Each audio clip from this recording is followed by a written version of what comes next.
I never imagined my marriage would become a battlefield. My name is Daniel, a 34-year-old software engineer living in the buzzing tech hub of Austin, Texas. From the outside, my life looked picture perfect. A successful career in a city of Silicon Hills startups, and a loving marriage to my wife, Emily. We had been married for 7 years. In that time, I poured my heart and soul into our life together. We bought a comfortable home in a quiet North Austin neighborhood, and I outfitted it with all the modern smart home trappings. Our lights, thermostat, security cameras, even the refrigerator. I had them all interconnected and controllable from my phone. Technology is both my profession and my hobby, and I used it to make our life more convenient. If you walked into our house, you might think it belonged to a tech obsessive. LED indicators on the router blinking in a corner, a wall-mounted tablet for controlling the music and alarm system, and discrete security cameras monitoring entryways. I'll admit I took pride in this digital cocoon I built around us. It made me feel safe in control.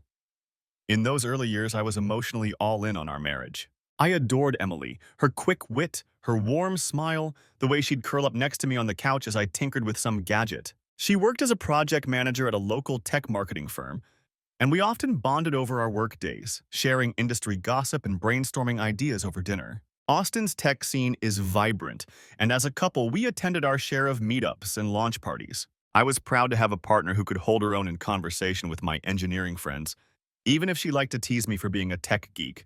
Our love was the steady, comforting kind. We rarely fought, and we spent weekends trying out new taco trucks or hiking the Greenbelt trails. In quiet moments, I'd watch the Texas sunset painting the sky orange from our backyard deck, Emily by my side, and think this is happiness.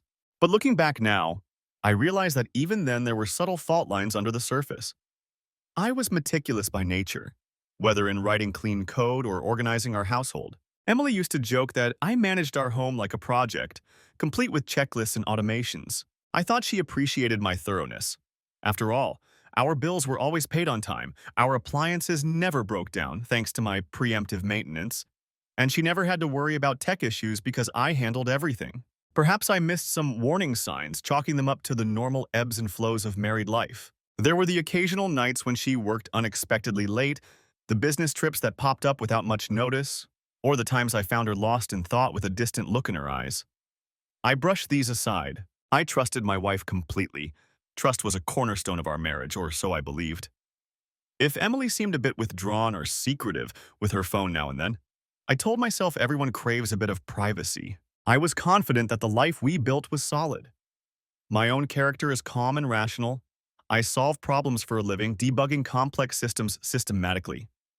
I applied the same ethos to our relationship. Communicate, troubleshoot, fix. In hindsight, I see that I may have been too confident, even naive.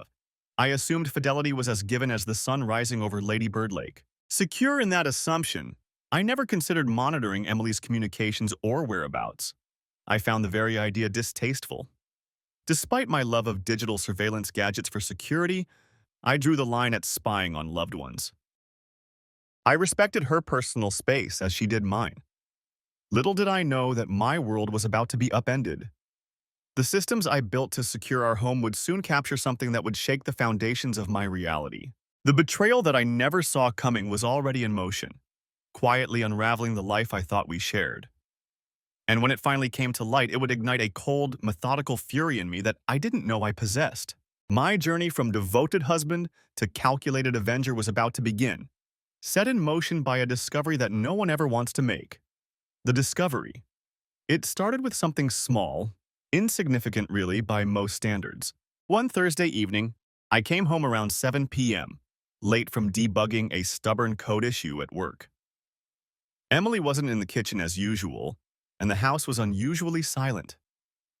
After a minute, I heard her voice upstairs. She was talking on the phone, apparently not expecting me home yet. As I headed up to greet her, I caught a snippet of her conversation through the slightly ajar bedroom door. I know. I miss you too," she was saying in a hushed, tender tone I hadn't heard before. "Can't wait for tomorrow?"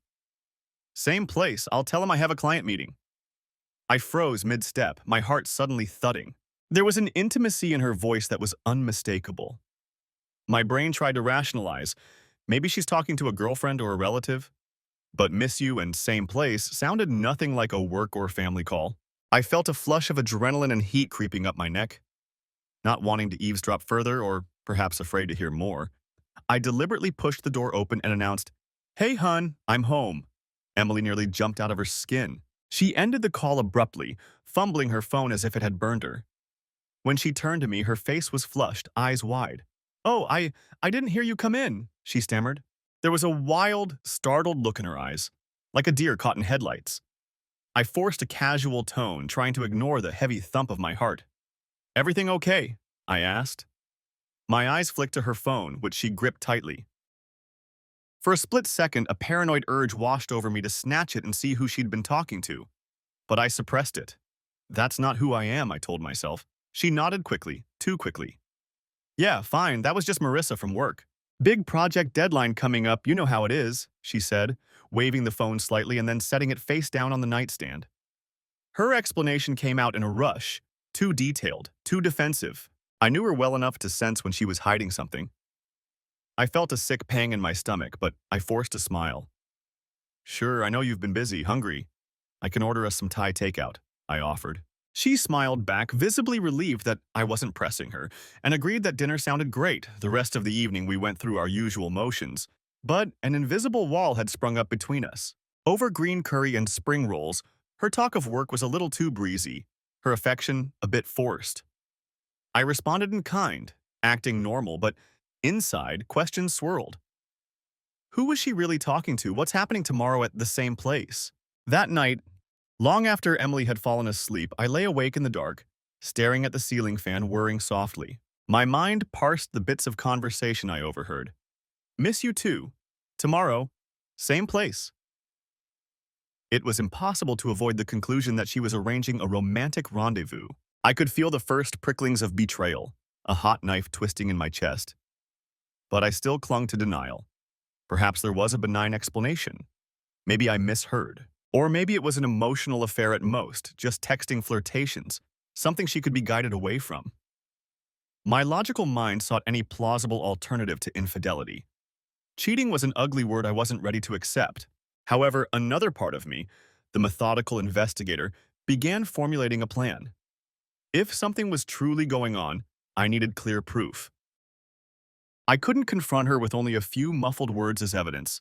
That would just lead to denial or counter-accusations of paranoia. I had to know for sure. The next day, Friday, I left for work as usual, but my thoughts were consumed by Emily's cryptic call.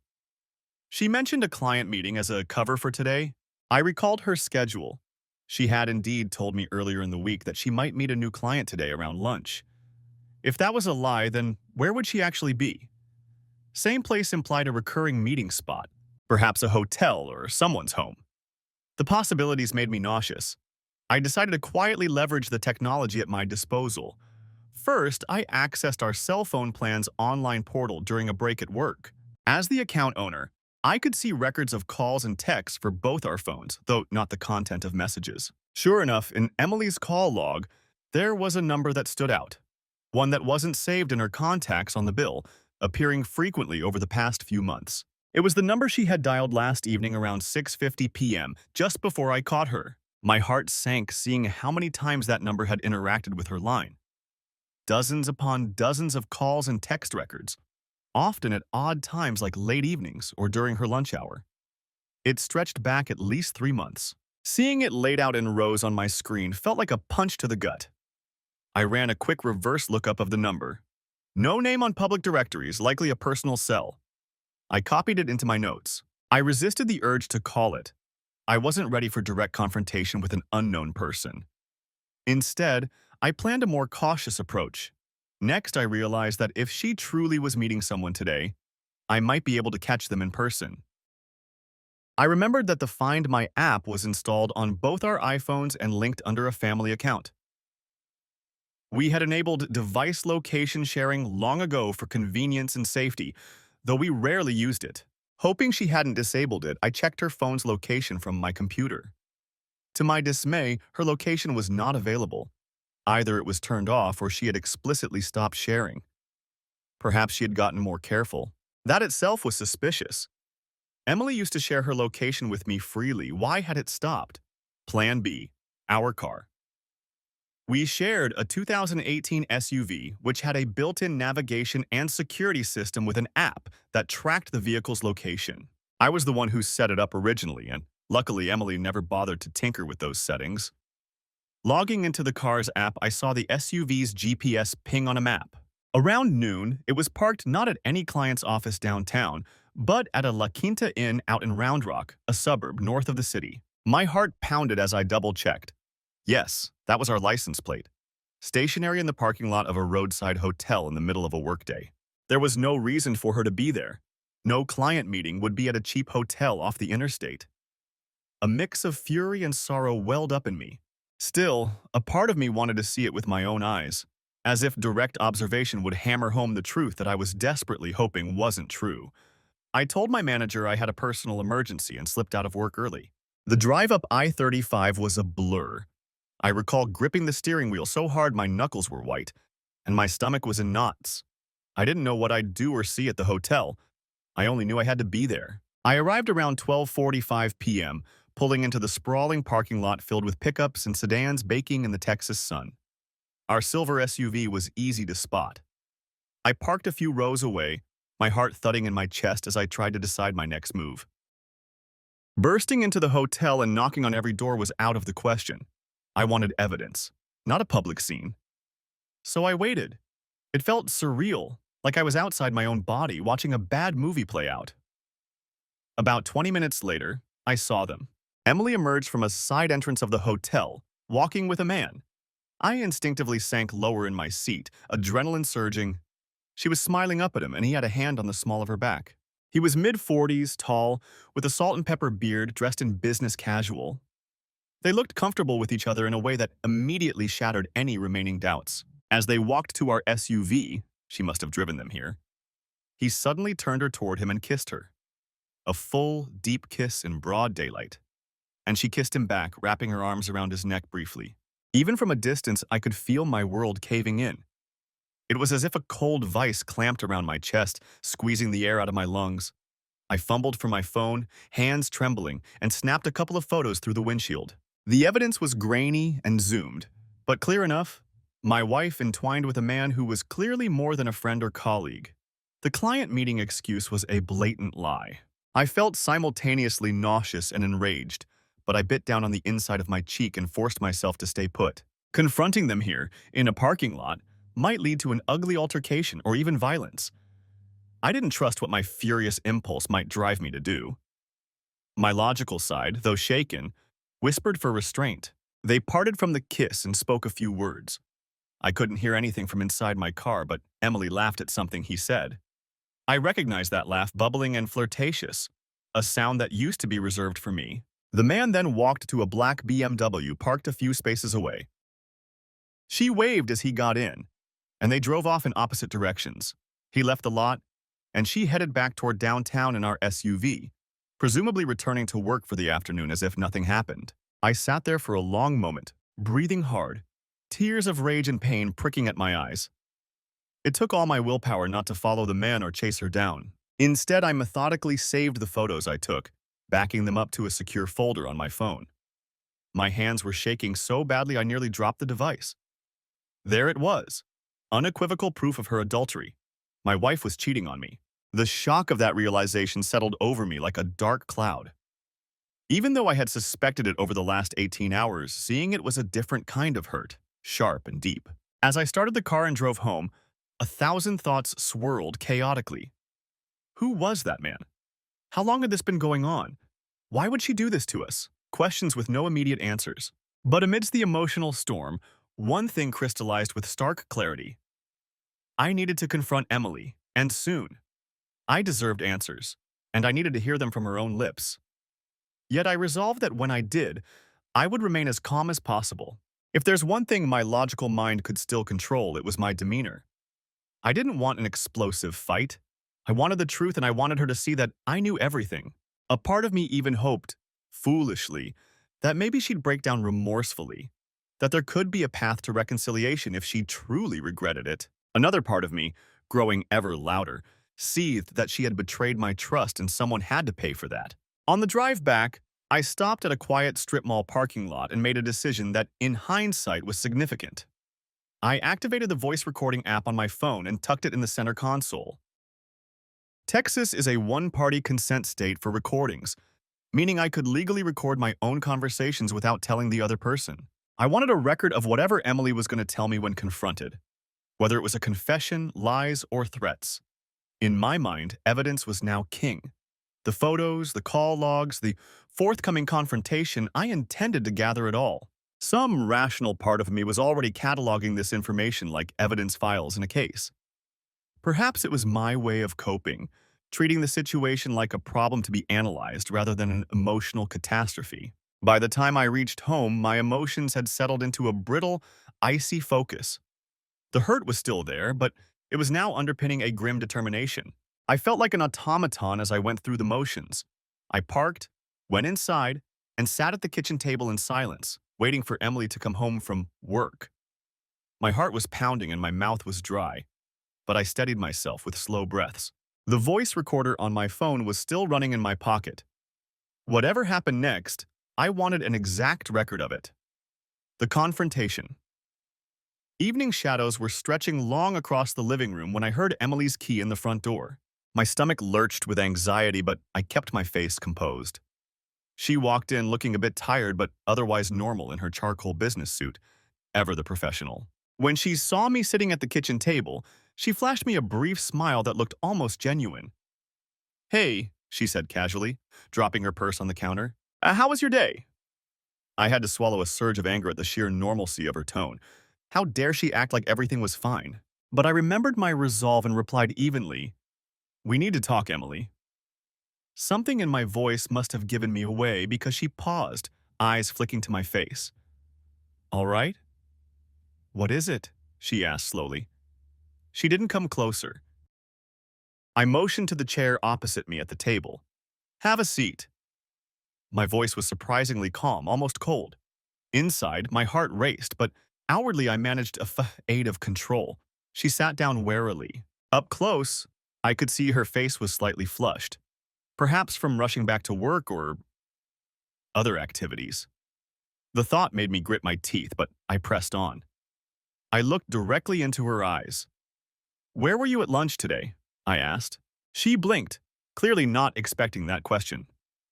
"I told you I had a client meeting," she said, but her voice had a slight quiver. She was a terrible liar under pressure. I knew that from years of being together. "A client meeting," I repeated softly. "At La Quinta Inn?"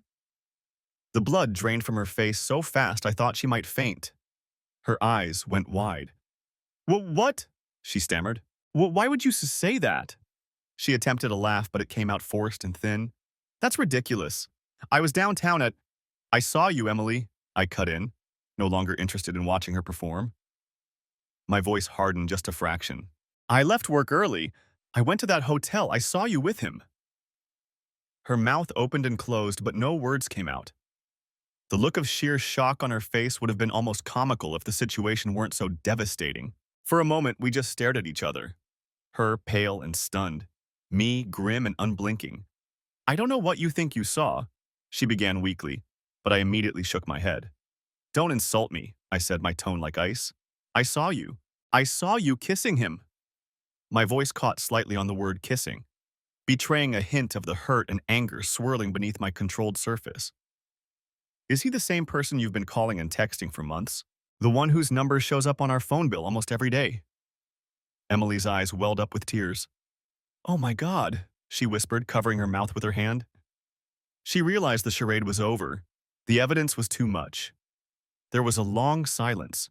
My heart hammered, each second stretching painfully. I waited for her to say something, maybe to apologize or to explain. Part of me desperately wanted an apology, some indication that she regretted it. But instead, she surprised me. As the initial shock wore off, a flicker of something else passed over her face, defiance, anger perhaps. She dropped her hand and clenched her jaw. You were spying on me," she said, voice rising. "Following me around? Checking my phone records? How could you, Daniel?" I let out a short, incredulous laugh. The audacity of that response almost left me speechless. She was turning this on me.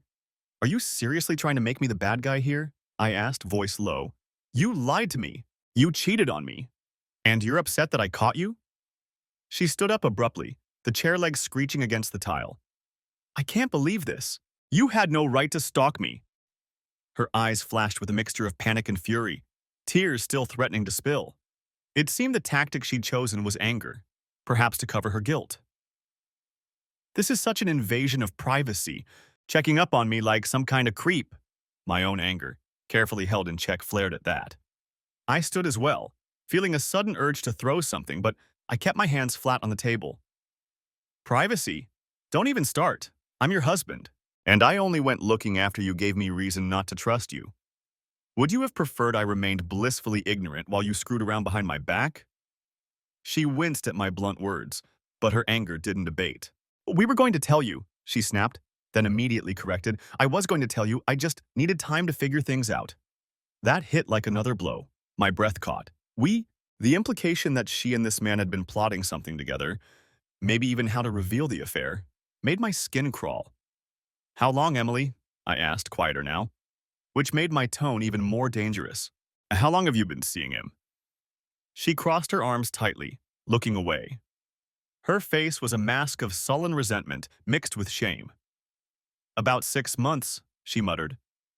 I closed my eyes for a moment, absorbing that. Half a year of lies. Half a year of me obliviously living a lie. When I opened them again, she was staring at the floor. Who is he? I managed to ask through clenched teeth. She hesitated, then said, His name is Mark. He's a VP at my company. A bitter laugh escaped her lips. My boss, technically. I felt a sickening twist in my gut. Her boss. So that's how they met. The cliché boss-subordinate affair. No wonder all those late work nights and sudden business trips had started cropping up. It was so tawdry and painfully obvious in hindsight. I could only imagine the trysts during conferences or after hours in the office, my hands curled into fists on the table, knuckles white. So you've been sleeping with your boss for 6 months? I said, voice flat and deceptively calm. Were you ever planning to tell me, or was I just going to be strung along indefinitely? She finally looked at me directly, and I saw anger and hurt swirling in her eyes. I didn't mean for it to happen, she started, voice breaking. I never planned any of this. Mark and I started working closely and it got out of hand. I was confused. Confused, I echoed, a tremor of bitterness creeping into my voice. So betraying me repeatedly was just you being confused. Tears spilled down her cheeks now, perhaps a mix of genuine remorse and frustration. She stepped toward me, reaching out as if to touch my arm, but I pulled back. She clasped her hands to her chest instead. I'm sorry, she whispered. I know I hurt you. I didn't want it to be this way. I stared at her, searching for sincerity. You're sorry because you got caught, I said quietly. Would you have told me if I hadn't found out? She opened her mouth, then closed it, then said, eventually, yes, I was just scared. I didn't want to lose everything. She took a shaky breath. I still care about you, Dan. I never meant to fall in love with someone else. Those words hit me like a truck. Fall in love. She believed she loved this Mark person. My legs felt unsteady, and I sank back into my chair. I didn't want her to see how deeply she'd wounded me, but I'm sure it was written all over my face. For a moment, my composure cracked and the pain showed. So that's it, I said softly. You love him. She started sobbing then, quietly. I didn't want to. I tried to stop, but it just happened. I felt so lonely and unhappy, and he was there for me. In ways you haven't been. I looked up, startled. Lonely, unhappy. Emily, I almost protested that I loved her completely, that I tried my best to be a good husband, but she rushed on, voice rising with pent-up emotion. You're always so busy with your codes and gadgets. Even when you're home, you're a million miles away tinkering with something. I felt invisible, Daniel. I felt like just another piece of your perfectly organized life, like a houseplant you water on schedule. She wiped her tears angrily. Mark actually listens to me. He looks at me like I matter, like I'm exciting. I haven't felt that from you in years. Her words were like slap after slap. I sat there stunned and unexpectedly guilty. Was that true? Had I really neglected her so badly? In my mind, I had done all the right things. Provided, been faithful, stayed out of trouble. But emotional availability had I been lacking. It was something I would agonize over later. At that moment, though, the injustice of her justification rankled me. So your solution was to sleep with someone else? Instead of talking to me or going to counseling, you just cheated, I retorted, bitterness creeping in again. She laughed hollowly. I tried talking to you, but you didn't hear me. And counseling? You would have just rationalized everything and made me feel like I was the problem. With Mark, it felt easy, like I had a piece of myself back. It struck me then that she wasn't apologizing at all. She was defending her affair, painting herself as the victim of my inadequacy. Any sympathy I had for her evaporated in that moment. My expression hardened. I see. You've convinced yourself this is my fault, I said. Classic. She shook her head. No, it's not all your fault. I know I messed up, but you have to understand, I didn't go looking for this, it just happened because what we had. I cut her off sharply, standing again. Don't you dare try to justify this, I said, voice dangerously low. Nothing just happens. You made choice after choice to lie to me, to sneak around to sleep with him over and over. If you were unhappy, you talk or you leave. You don't betray. The authority in my tone seemed to stifle her next retort. She stared at me, breathing hard, tears still streaking her face. So what now? She asked quietly after a pause. Are you going to leave me? Do you want a divorce? There was fear in her voice when she said divorce. Perhaps she hadn't fully contemplated the consequences until now. I didn't answer immediately. The word divorce hung in the air like a live grenade. A day ago, it would have been unthinkable to me. Now it felt inevitable. Still, I didn't want to make a rash decision in the heat of emotion. I pinched the bridge of my nose, trying to relieve the headache pounding behind my eyes. I don't know, I muttered. I need time to think. She nodded, wiping her face. For a moment, neither of us spoke. My heart felt like it was in shreds, but I forced myself not to break down in front of her. At that point, I wasn't going to give her the satisfaction of seeing how deeply she'd hurt me. I had to maintain some control for my own dignity, if nothing else. Emily broke the silence softly. Daniel, I'm truly sorry for hurting you. I never wanted to cause you pain. She looked miserable and small. If I hadn't been so angry, I might have felt pity. Instead, I regarded her coolly. Sorry doesn't fix this, I said. Nothing can undo what you did. I inhaled slowly. I think it's best if we sleep in separate rooms for now. I can't be near you. My voice cracked slightly at the end, despite my resolve. A fresh tear rolled down her cheek as she nodded. I understand. Without another word, I turned and walked out of the kitchen, leaving her standing there. I went straight to the guest bedroom down the hall, shut the door, and locked it. Only then, alone in the darkening room, did I allow myself to crumble. I sank onto the bed and let out a choked sob that I'd been holding in. Silent tears finally came, hot and heavy. The life I knew had just imploded. Through the haze of heartbreak, though, another feeling began to take root, a cold, clear anger. Emily's attempts to justify her affair had twisted the knife deeper, and something in me hardened. When I replayed her words, blaming me for being inattentive, claiming love for her boss, I felt a surge of indignation. Yes, maybe I wasn't the perfect romantic husband, but I had been loyal and caring in my own way. I did not deserve this betrayal. They were the ones who did wrong. Emily and her lover Mark. They made me into a fool, and she still had the nerve to pin some of it on me. As I sat in the darkness, my tears dried, and a steely resolve formed. I knew then that this wasn't going to end in a simple, clean break. No, something within me demanded retribution.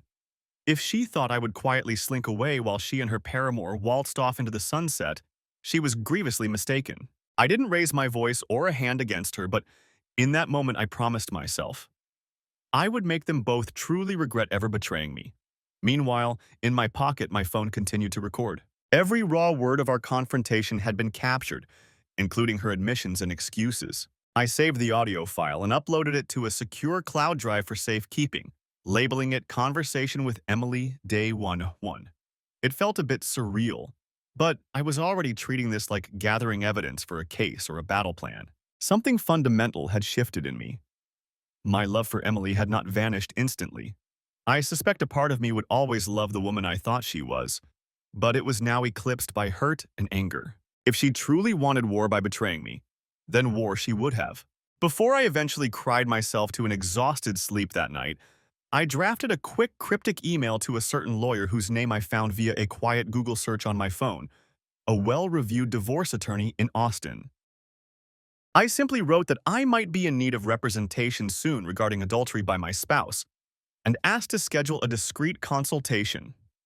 Hitting send on that email felt momentous and cold, but also necessary. I wasn't entirely sure I would go through with divorce yet, but I wanted to know my options. I figured it was best to be prepared. Emily had her affair partner to advise her, perhaps, but I had only myself and my wits. In the silent darkness of the guest room as I drifted off, I had the faint thought that perhaps this was all a nightmare, that I'd wake up and find Emily next to me, our life intact. But when morning light came and I opened my eyes to the unfamiliar ceiling of the guest room, reality settled in.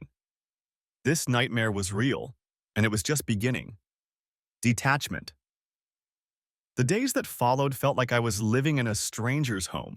Emily and I moved around each other as distant satellites orbiting a cold planet. We maintained a polite, minimal communication as if by unspoken agreement. I think neither of us had the energy for further confrontations just yet. The shockwaves of that initial clash had left us both emotionally raw. So we settled into a tense routine, cordial on the surface but utterly estranged beneath. I continued sleeping in the guest bedroom while she remained in the master. Each night I locked my door, not because I thought she'd harm me, but because I couldn't bear the idea of her wandering in. I needed that physical boundary to enforce the emotional one. In the mornings, I'd get up early and leave for work before she did. I couldn't stand lingering for awkward small talk over coffee. It was easier to just go in early and bury myself in code for a few hours. Work became both a refuge and a torment. On one hand, it distracted me from the pain, but on the other, focusing was next to impossible when my mind kept replaying images of her with him. My colleagues noticed I was more silent than usual, but I mumbled something about stress and lack of sleep, and they didn't pry. At home in the evenings, I started avoiding being alone with her in the same room. I'd eat something simple at 6 p.m., if I had any appetite at all, and retreat to the guest room or go for a long walk around the block. Emily, for her part, tried a couple of times to start conversations. She was ginger around me, as if afraid I'd explode. Emotional detachment was my shield. I responded to any attempt at conversation with terse, bland answers. One night, about a week after the confrontation, she knocked gently on the guest room door. I tensed up, debating whether to even answer. "Yes," I finally said through the closed door. "Can we talk?" came her muffled voice. I sighed and opened the door a few inches, making sure to stay partially behind it, as if that thin slab of wood could protect me from emotional damage. She stood there, looking worn down, dark circles under her eyes, hair tied back messily. I realized she hadn't been sleeping well either. For a second, empathy tried to surface, but I squashed it. She made her bed. "What is it?" I asked quietly. She bit her lip. "I just wanted to see if you're okay. You barely talk to me now. I'm worried about you." I almost laughed at the absurdity. She's worried about me? "I'm fine," I said flatly. "Just busy with work." A flash of frustration crossed her face. "Daniel, please. I know you're hurting. I am too. She hesitated. "I ended it with Mark." That made me raise an eyebrow. It was surprising news, if true. "Oh?" was all I replied, not giving away any emotion. She nodded. "I told him I need to focus on my marriage. I blocked his number. I haven't spoken to him since that day." Her voice trembled slightly. I searched her face. Was this a sincere olive branch or a tactic? She looked earnest, and her eyes were moist. "Why are you telling me this?" I asked, my tone still guarded. "Because I want you to know that I'm committed to trying, if you are," she said, voice cracking. "I made a horrible mistake. Maybe we can—" I held up a hand, stopping her. "Don't," I said firmly. "Don't say fix this or move on. We are far from that, Emily." She wiped a tear. "But I stepped fully into the doorway now, looking her in the eyes. "You ended it with him now that you got caught." If I hadn't caught you, would it still be going on? You want credit for stopping what never should have started? Her shoulders sagged. I understand you're angry. I'm trying to show you that I regret it. I'm willing to do counseling or whatever it takes. Please, can we consider that? I don't want to throw away 7 years if there's a chance to save it. Her plea was emotional, and a week ago it might have tugged at my heartstrings enough to consider. But in those days of Cold War silence, something in me had shifted profoundly. I discovered that beyond the initial anguish, there was a deep well of wrath that had settled into a hard resolve. I had spent long hours at night listing in my mind every lie she told, every humiliation I felt, how she had come home to me after being with him and acted like everything was normal, how she had made me doubt myself and even tried to blame me. The injustice of it all fed a grim determination. She will face consequences for this. They both will. And now here she was, talking about saving the marriage. Was she sincere or simply afraid of losing the stability and comfort our life provided? Perhaps she truly felt guilty and panicked that I might leave and expose her. Or maybe Mark had gotten cold feet now that the affair was out and she had nowhere else to turn. I didn't know, and frankly, I didn't care. My trust in her was shattered. I couldn't imagine a scenario where I'd simply forgive and forget. I'm not sure I want to save it, I said bluntly after a heavy pause. The cruelty of saying that out loud was not lost on me, and I saw her flinch. But I continued. You didn't seem concerned about our marriage while you were in hotel rooms with him. You only got concerned now that it's falling apart. She opened her mouth, then closed it. A sob escaped her throat. I deserve that, she whispered. I know I do. I remained unmoved externally. What did you expect, Emily? That I'd just move past it because you said sorry? Trust doesn't just snap back. It might never. A silence stretched between us. Finally, she took a shaky breath. What can I do? How can I make it right? I leaned against the doorframe, crossing my arms. Part of me wanted to shout, you can't! But another part saw an opportunity. If she earnestly wanted to atone, perhaps I could use that to my advantage. I hadn't yet fully formulated my plans, but I knew that gathering more information was crucial. If she felt guilty enough to be compliant, I might quietly leverage that. At the very least, I could ensure she stayed off guard. So I softened my tone just a little and sighed. I honestly don't know, I answered. Maybe time and honesty. Complete honesty from now on. She nodded rapidly. Yes, of course. I'll tell you anything you want to know. I fixed her with a steady gaze. Then tell me why. The real reasons, not the nonsense about me not listening. What made you do it? Was it excitement? Did you plan to leave me for him? She looked down at her feet. It took her a moment to answer. I didn't plan to leave, no. At least I wasn't sure. I was conflicted. Mark made me feel alive and appreciated in a way I hadn't in a while. We had a spark. It was exciting, yes. And I was angry at you in some ways, how you could be present but absent at the same time. I know it wasn't right, but I told myself I deserved some happiness. It was selfish. I was selfish. Her voice was filled with self-loathing and regret. For a brief moment, I glimpsed the woman I married, the one with a conscience and a basically good heart that had gone astray. In another timeline, maybe I'd comfort her and we'd try to rebuild. But in this timeline, I just absorbed her words and the painful truth behind them. Did you love him? I asked softly. She hesitated. I thought I did. But now I realize it was more infatuation or an escape. It wasn't real love, not the kind we had. She looked at me earnestly. I loved you, Daniel. I still do, in a way. I never stopped. I was just lost. I didn't respond to that. The word love from her tasted bitter now. Instead, I asked, has anyone else found out? Does anyone at work know about you too? She shook her head. We were careful to keep it secret. I think a couple coworkers might have suspected something, but nobody has confronted me. And I haven't told anyone. She swallowed. What about you? Did you tell anyone? I had not.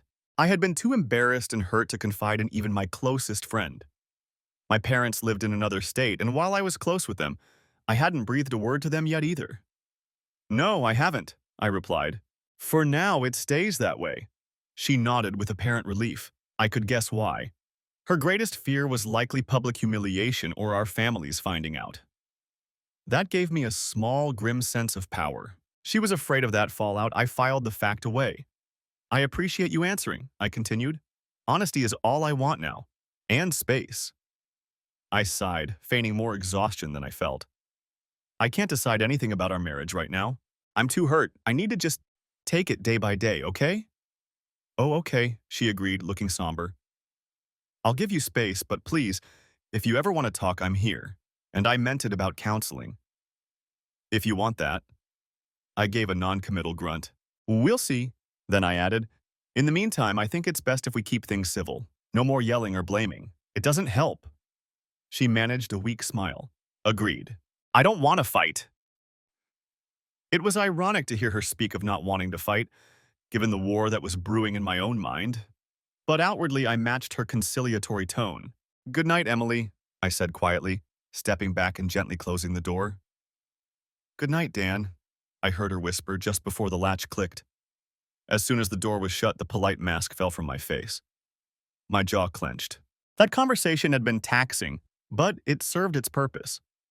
I gleaned some useful information. She was indeed worried about people knowing, and she'd apparently cut contact with Mark.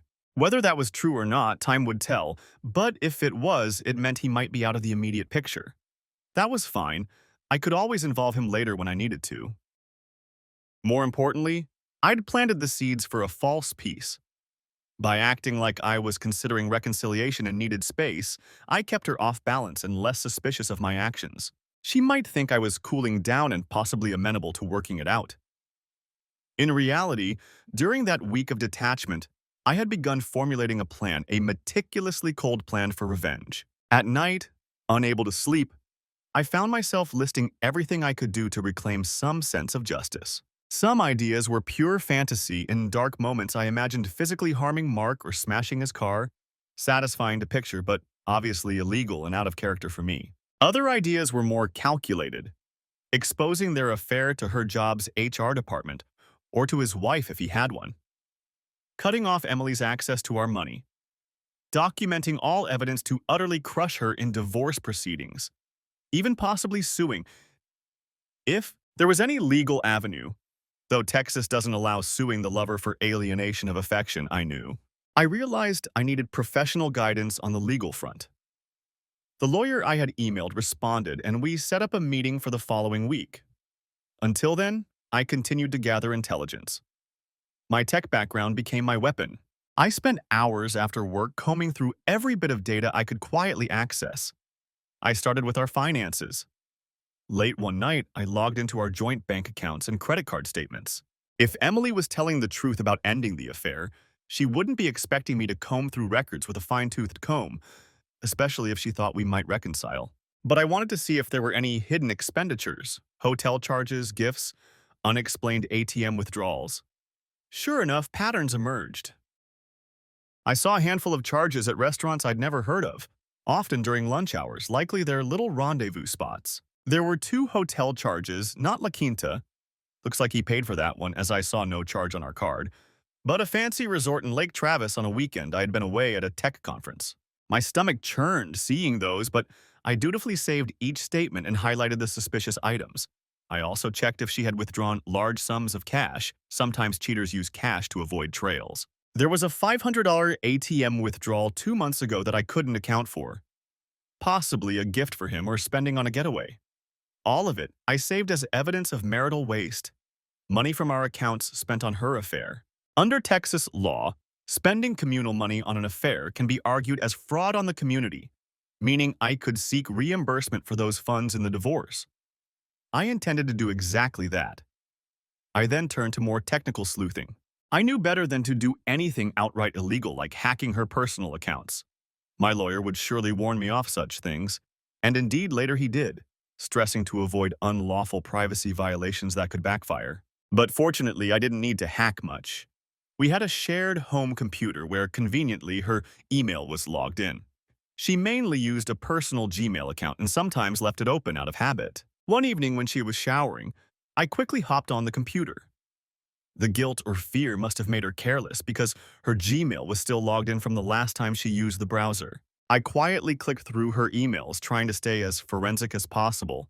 taking screenshots of anything pertinent and then marking messages as unread if they were unread before, to avoid tipping her off. What I found was illuminating.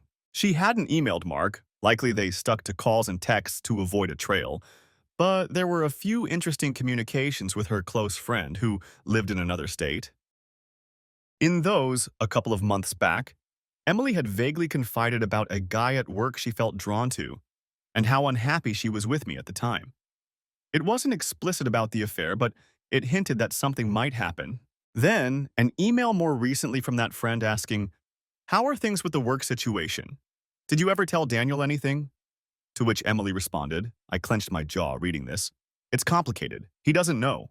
I feel guilty, but also alive. I'll have to make a decision soon." This was dated just a week before I discovered them. Reading her casual discussion of deceiving me, with phrases like alive and he doesn't know, brought back the anger tenfold. I saved these as well. They showed her mindset and could counter any narrative of this being a one-time mistake. She was calculating enough to discuss it behind my back. Interestingly, I also found an email thread with a realtor from a month ago, where she inquired about the value of our house and the process of selling. That one made my blood run cold. Was she planning to leave me and sell the house? Or maybe she considered the possibility and was arming herself with info. Either way, it seems she had been weighing a future without me while still sharing my bed each night. I stored that away too. If needed, it could demonstrate her state of mind and possible intent to take assets, like wanting to sell the house. I checked her cloud storage as well. We had a family plan where some photos got uploaded to a shared drive. In there, I hit a small jackpot, a folder of photos from her work trips. Among them, several pictures where Mark appeared, group photos at conferences, a candid of him and her with drinks by a pool. She likely thought to hide that one, but it auto-synced before she could delete. Another of them in what looked like a restaurant, sitting quite close. Not smoking gun evidence of physical intimacy, but certainly evidence of a relationship beyond professional. I copied those images. Through all this, I had to fight the emotional impact of seeing my wife's double life in such detail. It was like repeatedly ripping a bandage off a wound that hadn't begun to heal. But every time sorrow threatened to overwhelm me, I reminded myself of my mission. I wasn't collecting these to torture myself, I was collecting them to one day use them. That sense of purpose gave me an odd calm. It was almost clinical, like I was assembling a dossier, putting together a puzzle that, when complete, would form a picture of their betrayal clear enough for anyone to see, especially a judge. I also decided to keep an eye on her phone, but I knew directly snooping on it could be risky and possibly illegal if I bypassed her password. I didn't have her new passcode. She had changed it sometime after I confronted her, I noticed. Instead of trying to crack it, I leveraged a different method, our home's Wi-Fi router. I had installed a custom firmware on it months ago that allowed for detailed logging of connected devices and even some packet capture for troubleshooting. It's intended for network diagnostics, but it gave me a window into her phone's data usage. While I couldn't read encrypted messages or anything, I could see what times her phone was active and what services it hit. I noticed that late at night, her phone often hit her Gmail, likely browsing or writing drafts she never sent, hard to say. And interestingly, there were occasional pings to WhatsApp servers. That was odd because, to my knowledge, she didn't actively use WhatsApp with me or family. It's possible she had it for some friends or perhaps for him, if at some point they switched to that for more privacy. I made a note of it. If I ever got access to her phone or a backup, I'd check WhatsApp chats. Throughout this period, outwardly I maintained a distant but not antagonistic demeanor. I acted like a man in grief, which I was, uncertain of the future, which was plausible to her.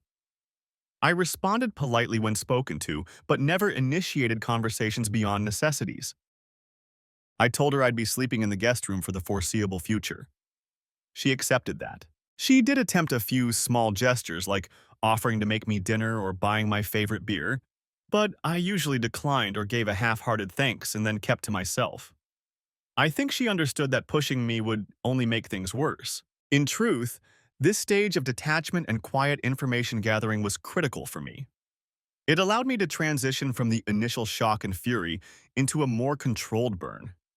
I felt my emotions cooling to a cold, steely anger. The tears came less frequently, replaced by a calculating focus.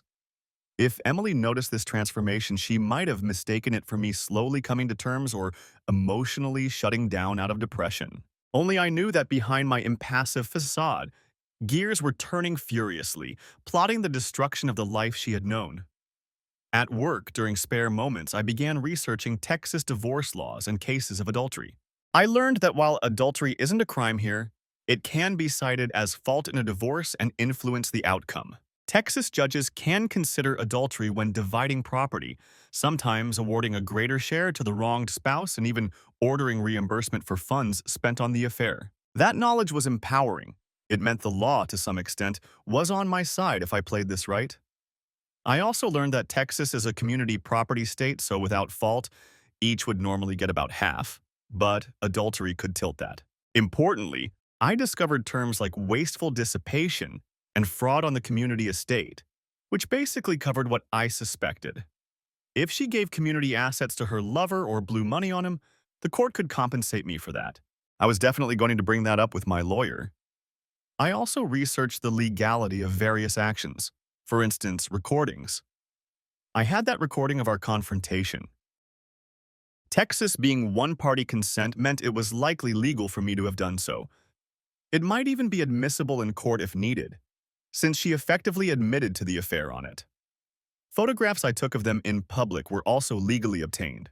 The emails and documents I had lawful access to the computer and those accounts as her spouse in our home, so likely fine.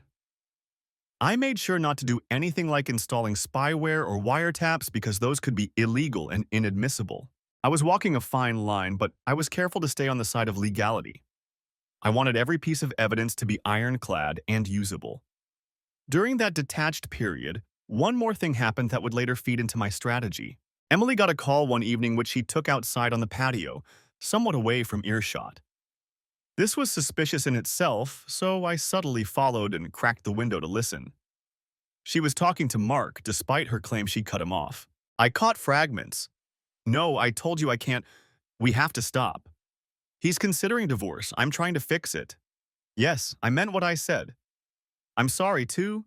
I don't know, maybe in the future. I have to go." She came back in, not knowing I overheard, looking anxious. That told me a couple things. Mark was still trying to reach her, and she was indeed telling him it's over for now, because she's trying to salvage our marriage. Perhaps he was pushing her to leave me and she balked. Or maybe he was the one cooling off and she was upset. Hard to know from that snippet. But the key piece for me was that she was essentially stringing him along with a maybe in the future. Interesting. That meant she hadn't fully given him up emotionally. If things didn't work with me, she might run back to him. She was hedging. It made me inwardly smirk. So much for her declarations of loving me and ending it. The reality was, she was in damage control mode on both ends. I didn't confront her about that call. Instead, I noted it and planned to use it later. Now I knew his full name. Mark, plus his position at her company, which she'd mentioned. With that, I could likely dig up more on him and perhaps even get in touch if needed. I looked up her company's website and found the leadership page. There he was, Mark R., Vice President of Sales. I drank in his smiling headshot with a clenched jaw. A pillar of the community by day, a homewrecker by night. He was married too, as the short bio mentioned a wife and kids. That nugget of information made my eyes narrow with possibility. So Mark had a lot to lose if this came to light. His job, most companies frown on executives having affairs with subordinates, potential sexual misconduct issues. His marriage, his social standing, good. That was leverage I could exploit when the time came. By the end of the detachment phase, roughly 2 weeks after D-Day, Discovery Day, I had amassed quite a trove of intel and evidence. Photos, emails, financial records, call logs, and the audio recording. My lawyer meeting was scheduled for the next day. Emily believed I was still undecided on divorce. In truth, I was already moving like a general positioning pieces for a war. A cold clarity had overtaken me. I was going to methodically take apart her life as she knew it, just as she had destroyed the life I knew. I would do it legally, intelligently, and without an ounce of physical violence, psychological and financial warfare only. The woman sleeping in the master bedroom down the hall thought this silence between us was a prelude to possible reconciliation. She had no idea that it was the calm before a storm I was carefully engineering. In that calm, I had emotionally detached myself from her. The love I had was buried under layers of resolve. I no longer looked at her and saw my partner. I saw a puzzle to be solved, an opponent to outmaneuver. It was a drastic transformation in my psyche, one that slightly alarmed me in my more reflective moments. I felt like I was becoming someone else, colder, more calculating, perhaps even a bit ruthless. But then I would remind myself of her betrayal and my resolve would harden again. I justified it as necessary. One thing gave me pause. Was I sure I wanted to dedicate myself to revenge rather than just walking away? I wrestled with that in quieter moments. Perhaps it might be healthier to simply file for divorce, get whatever I could, and move on, leaving them to their shame. That would certainly be the more ethical high road. But every time I considered it, I felt unsatisfied, like the scales of justice would remain imbalanced. They had taken something from me that I could never get back. Trust, time, love. Walking away felt too mild. I needed to see consequences. I needed a sense of justice done. Maybe it was also my pride I'd been made a fool of, and part of me demanded a public vindication, a restoration of my honor by exposing them. I was self-aware enough to recognize that. Yet I also rationalized that beyond pride, there was fairness. Emily didn't deserve to walk away with half of everything and no repercussions after what she did. Mark certainly didn't deserve to skate free either, likely to chase his next conquest. If I could cause them to lose what they had gained unfairly or valued most, their reputation, their money, their relationship with each other, then maybe I would feel it was balanced. Thus, with detachment complete, I moved into the next phase of my plan, preparation. I had information. Now I needed a concrete strategy and the tools to execute it. The meeting with the lawyer would be crucial to refine the legal side, and I would continue to play the part of a conflicted husband in front of Emily a bit longer, just enough to buy me the time to finalize my moves. Lying in bed that night, I actually slept a little better than before. The fear of the unknown had been replaced with a blueprint, albeit evolving, of my own making. For the first time since this nightmare began, I felt a sliver of empowerment. I was no longer just a victim reacting to what was done to me. I was becoming the architect of the outcome. In a way, it was like coding a complex program or designing a network system. Except the elements at play were human lives and the stakes were my future. I knew I had to be careful, patient, and ruthless in execution. And that's exactly what I was prepared to be. Legal and tactical preparation. The day of my appointment with the divorce attorney, I told Emily I had an off-site meeting and would be home late. It was only partially a lie. In the afternoon, I drove to the attorney's office, a high-rise building downtown with a view of the Capitol Dome. My heart was pounding as I rode the elevator up. This was it, formalizing the next steps. It felt weighty, but also reassuring to know I'd have a professional in my corner. My attorney, Mr. Sullivan, was a sharp-eyed man in his 50s with a firm handshake.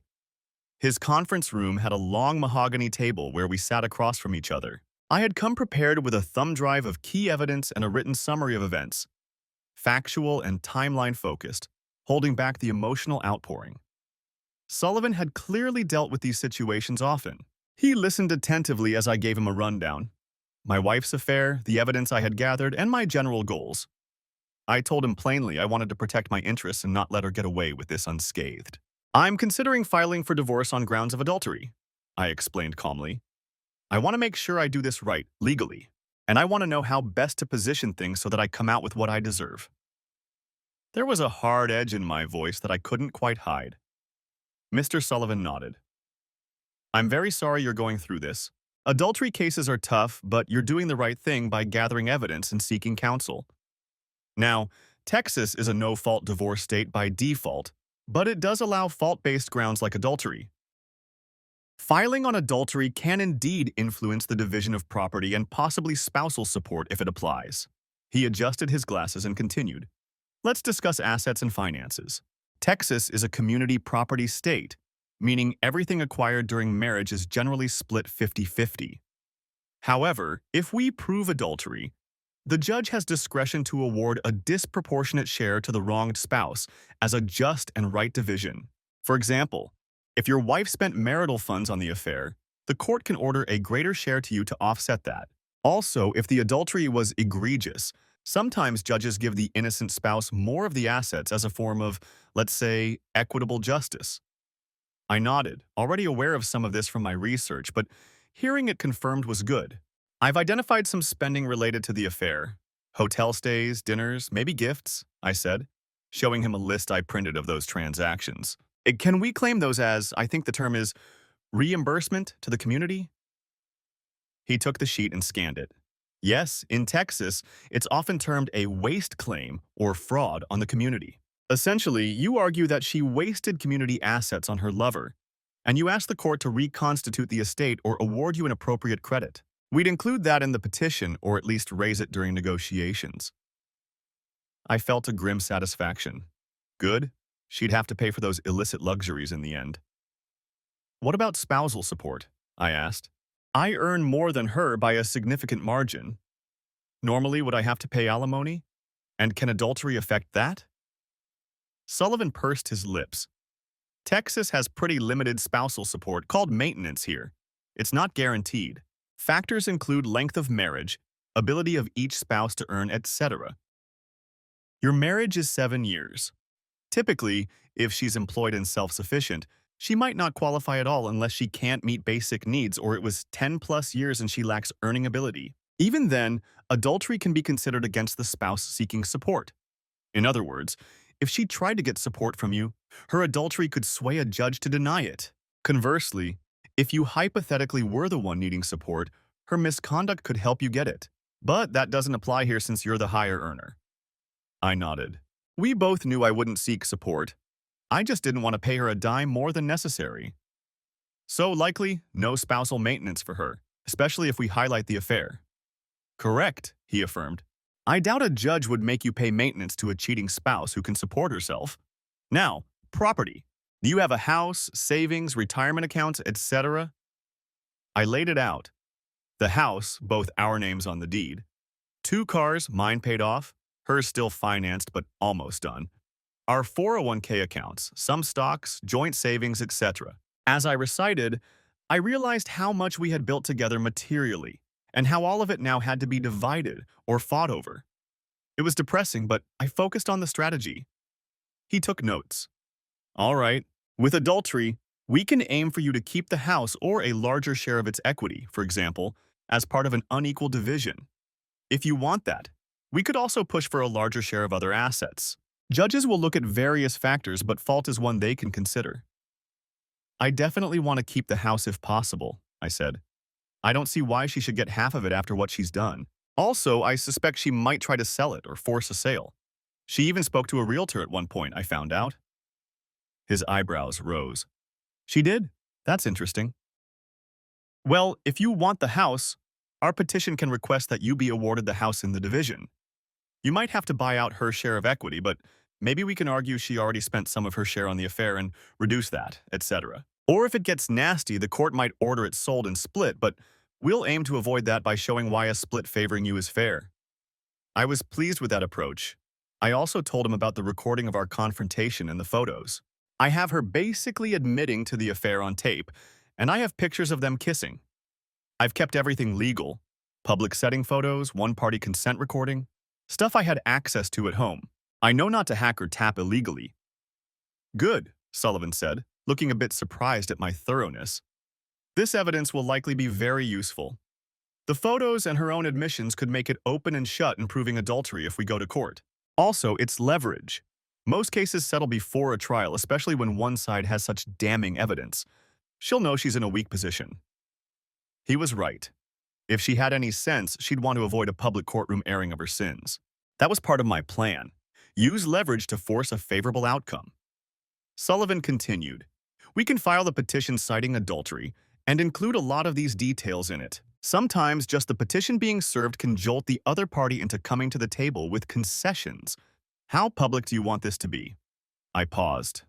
What do you mean? Well, a divorce petition is a public record once filed. Anyone could theoretically read the allegations. If we include specifics like names, dates, and salacious details, it becomes part of the file. Some clients want to keep it minimal to avoid embarrassment. Others want to really lay it out to pressure the spouse. It's a tactical choice. I thought about that. Part of me wanted to scorch the earth and shame her publicly. But perhaps it was better to hold some details in reserve as threats rather than exposing everything immediately. I'd like to include the fact of adultery, certainly.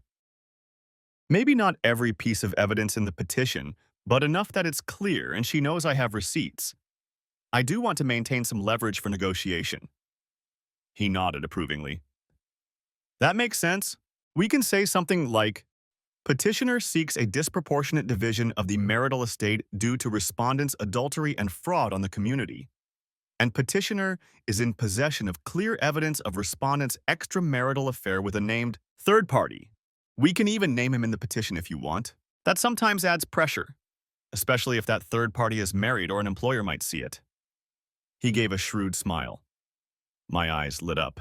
Sullivan was astute, naming Mark in the petition as co-respondent, some states call it co-respondent in adultery cases, could effectively make it a public accusation against him too. However, I recalled Mark was not technically a party to our marriage. Texas doesn't require naming the other person, but it might be allowed.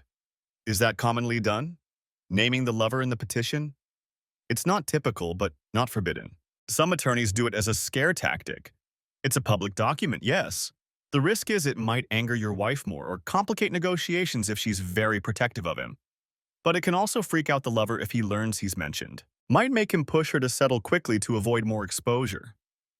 I considered it. The thought of Mark's name on a court document in black and white as an adulterer gave me a vengeful thrill.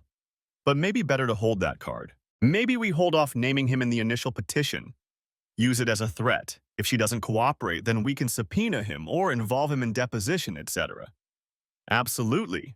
We can amend later or simply let her know informally that we will bring him in if needed, Sullivan agreed. Now, a couple more things. Do you suspect any hidden assets or any risk she might try to retaliate financially? For instance, emptying accounts or running up debt? I already quietly removed half of our joint savings into a separate account in my name only, just to be safe, I admitted.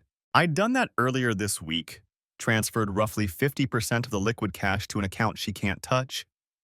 It's generally acceptable as long as I didn't take more than a fair share, and I plan to disclose it. I also changed my direct deposit to go to my own account for now, so she can't access my pay. And I froze our home equity line of credit. The lawyer gave a small chuckle. You don't leave a stone unturned, do you? Good moves. Just keep records of what you moved. The court will eventually account for it, but you were smart to protect assets. I then told him, she doesn't really have significant separate property, but I will keep an eye out. Also, I have a sense she's quite fearful of me telling her family or others. She hasn't exactly said it, but I can tell. He leaned forward, steepling his fingers. That is often the case. If she comes from a conservative or close-knit family, the shame of it can be leverage. Now, I must advise, don't go on a smear campaign that could backfire legally. For example, posting intimate photos of her or anything could risk civil suits or violate revenge porn laws. But simply telling family the truth is not illegal. It's more of a personal choice or tactical one. I won't do anything illegal or that makes me look bad in court, I assured him. No revenge porn or public harassment. But I certainly intend to let the relevant people know what she did at the right time. Understood. Just be cautious, and we can discuss timing. Sometimes it's better to keep the circle small until after negotiations, to avoid her getting desperate or vindictive. Speaking of which, any children? No kids, I said. Thank God, at least that made things simpler and less painful. That does simplify matters, he agreed. No custody battles to worry about. So this is primarily a financial and emotional war, not a parenting one. War?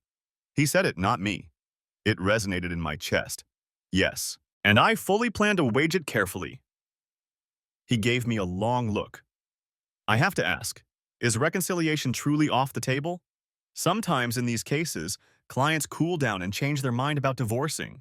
But from how you describe things, it sounds like you are resolved. I thought about the false reconciliation I was playing at home.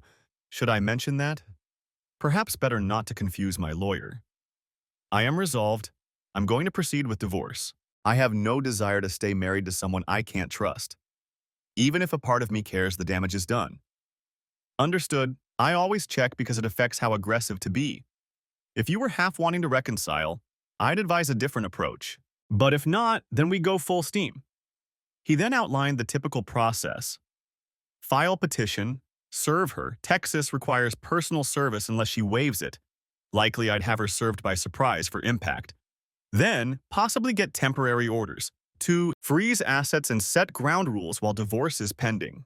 There's a mandatory 60-day cooling off period in Texas after filing before a divorce can be finalized, even if uncontested.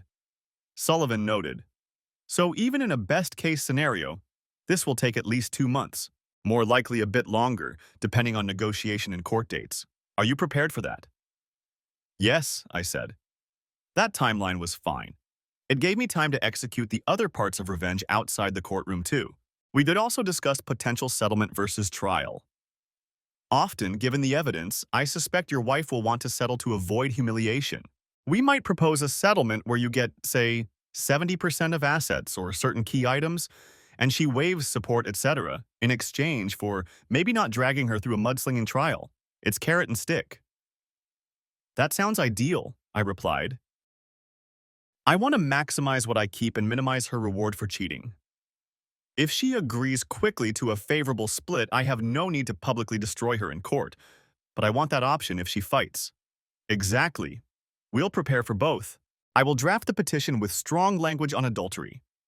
We'll include a request for a temporary restraining order on assets, basically preventing both of you from doing crazy financial moves or harassment during the process. Standard, but important. We can likely get that signed the same day we file. Ex parte. It will maintain status quo financially. I liked the sound of that. Legally barring her from emptying accounts or hiding the money, not that she had much chance now, but still. Finally, I asked about one more thing. Her lover, Mark. Is there any legal action involving him? I know alienation of affection is not allowed in Texas, but can I, for example, subpoena him or his records as part of discovery? Or any other civil action if, say, they misused company resources or such? Sullivan tapped his pen.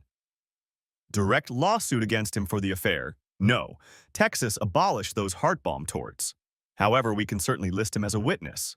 We could subpoena phone records or emails between them, if needed to prove the affair, but you sound like you have enough. More intriguingly, since he is her boss, if their relationship violated company policy or involved any misuse of company funds, like did he pay for any trips using company money or did she spend joint funds on gifts to him, you might indirectly cause him trouble by exposing the affair. I can't advise on messing with his employment beyond saying if it's factual, you telling his employer or HR isn't illegal per se. It might invite a defamation claim if he tries to say it's false. But if you have proof, truth is a defense. I nodded, already thinking along those lines. Okay. I likely will want to tip off his wife at some point too. Not out of pure malice, well, partly, but also I feel she deserves to know. The attorney gave a half smile. I can't give moral advice. Legally, telling his spouse the truth isn't unlawful. Just be sure to present facts, not embellishments, to avoid any possible blowback. And perhaps time it strategically. For instance, after we serve your wife or when it can't be construed as you trying to harass, but rather inform. We wrapped up after an hour or so. I left with a clear plan. He'd draft and file the petition within days. We discussed the best way to serve Emily, likely at her workplace, to catch her off guard and embarrass her just enough. He outsourced to professional process servers for that. I eagerly agreed. Serving her publicly at work would be a strong opening salvo for strike two. In my plan, the legal offensive. Walking out of that office building, I felt armed with the law on my side. Sullivan's confidence bolstered me. I realized I was fortunate. I had the means to afford a good attorney, the evidence to back my case, and the presence of mind to use both effectively. Many in my situation don't. I was determined not to squander that advantage. That evening at home, I felt almost cheerful in my interactions with Emily, likely confusing her. Not overtly cheerful, but lighter than before. Perhaps it was the relief of having taken concrete action. If she noticed, she made no big comment. She just seemed cautiously hopeful that maybe I was softening. She even ventured to ask, "How was your off-site meeting? Everything go all right?" "Yes, it went fine," I replied with a half smile I couldn't quite suppress. If only she knew that meeting was strategizing her downfall. Later that night, I quietly opened my personal laptop and reviewed a checklist of tactical to-dos for the coming weeks. I had started keeping notes like this, but carefully encrypted and hidden, not to tip her off if she snooped. It read something like, legal. File divorce petition citing adultery in progress. Prepare financial disclosures. Enforce temporary orders. Financial, separate accounts, done. Secure documents, done. Inventory assets, done. Monitor credit reports. Set alerts in case she tries any new credit. Evidence. Organize evidence files with timestamps and descriptions. I was creating a timeline document. Keep backups in multiple secure locations, cloud, USB, and safe. Possibly get a written statement from any witness, though I had none except me, but I had enough hard evidence. Emily's cooperation. Continue acting civil. Maybe hint at possibility of reconciliation to keep her guard down until she's served. Don't reveal knowledge of any new slip-ups, like that call from Mark. Save it for later usage. Mark. Find out spouse contact info. I had his last name and city from company site. Perhaps hire a private investigator to get more dirt on him, or just do some social media snooping. Decide best timing to alert his wife, likely after serving Emily, possibly coordinate so that news hits him at same time he finds out about the divorce. Two fronts of pressure. Work angle. Consider sending evidence to her HR or Mark's boss anonymously. Many companies have rules about relationships with direct reports. If I waited until after I had all I wanted in divorce, I could drop that bomb on their careers. Or possibly sooner, if it could help me somehow. Maybe not needed for divorce, but satisfying as revenge. Social. Decide when to tell family and mutual friends. Possibly after filing, to control the narrative. I can't appear vindictive, just truthful. I may share some evidence with a select few to ensure everyone knows I'm the wronged party. People gossip. This will ruin her social standing among those who matter to us. Fake reconciliation front. Perhaps at some point soon actually suggest marriage counseling or a weekend away to talk, only to keep her thinking I haven't decided on divorce. This could be risky if drawn out. Maybe I won't go that far in deception. But at least don't let her suspect I've been to a lawyer. Hide any mail or calls from lawyer. Technology. Continue monitoring what I can. Maybe set up that spare security camera I considered, just in case. For example, if I leave town for a weekend to see if she brings him over again, though she likely wouldn't dare now, but who knows. Also, I might compile a dossier on Mark's background.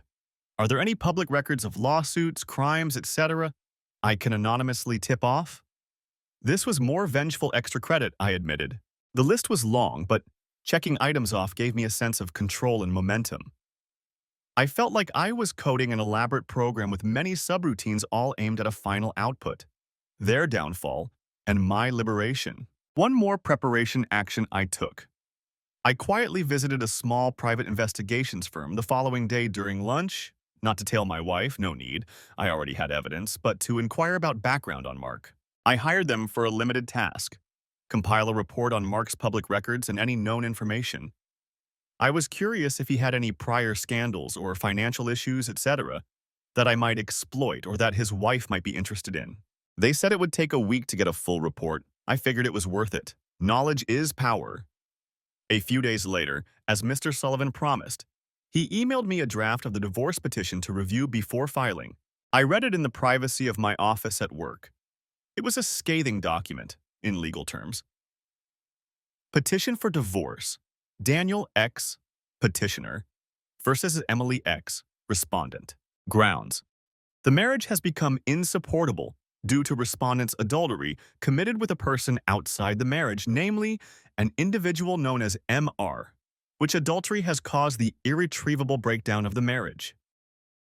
Petitioner seeks a disproportionate division of the marital estate in favor of petitioner as a just and right division due to respondent's fault in the breakup of the marriage and respondent's fraud on the community estate through misuse of community funds to further an extramarital affair. Petitioner requests temporary orders to preserve assets. Petitioner also puts respondent on notice that any spousal maintenance claim by respondent is barred or should be denied in light of respondent's marital misconduct and her ability to support herself. Petitioner prays for relief as follows. dissolution of the marriage on fault grounds, a fair division awarding the majority of assets to petitioner, and general relief. It was beautiful.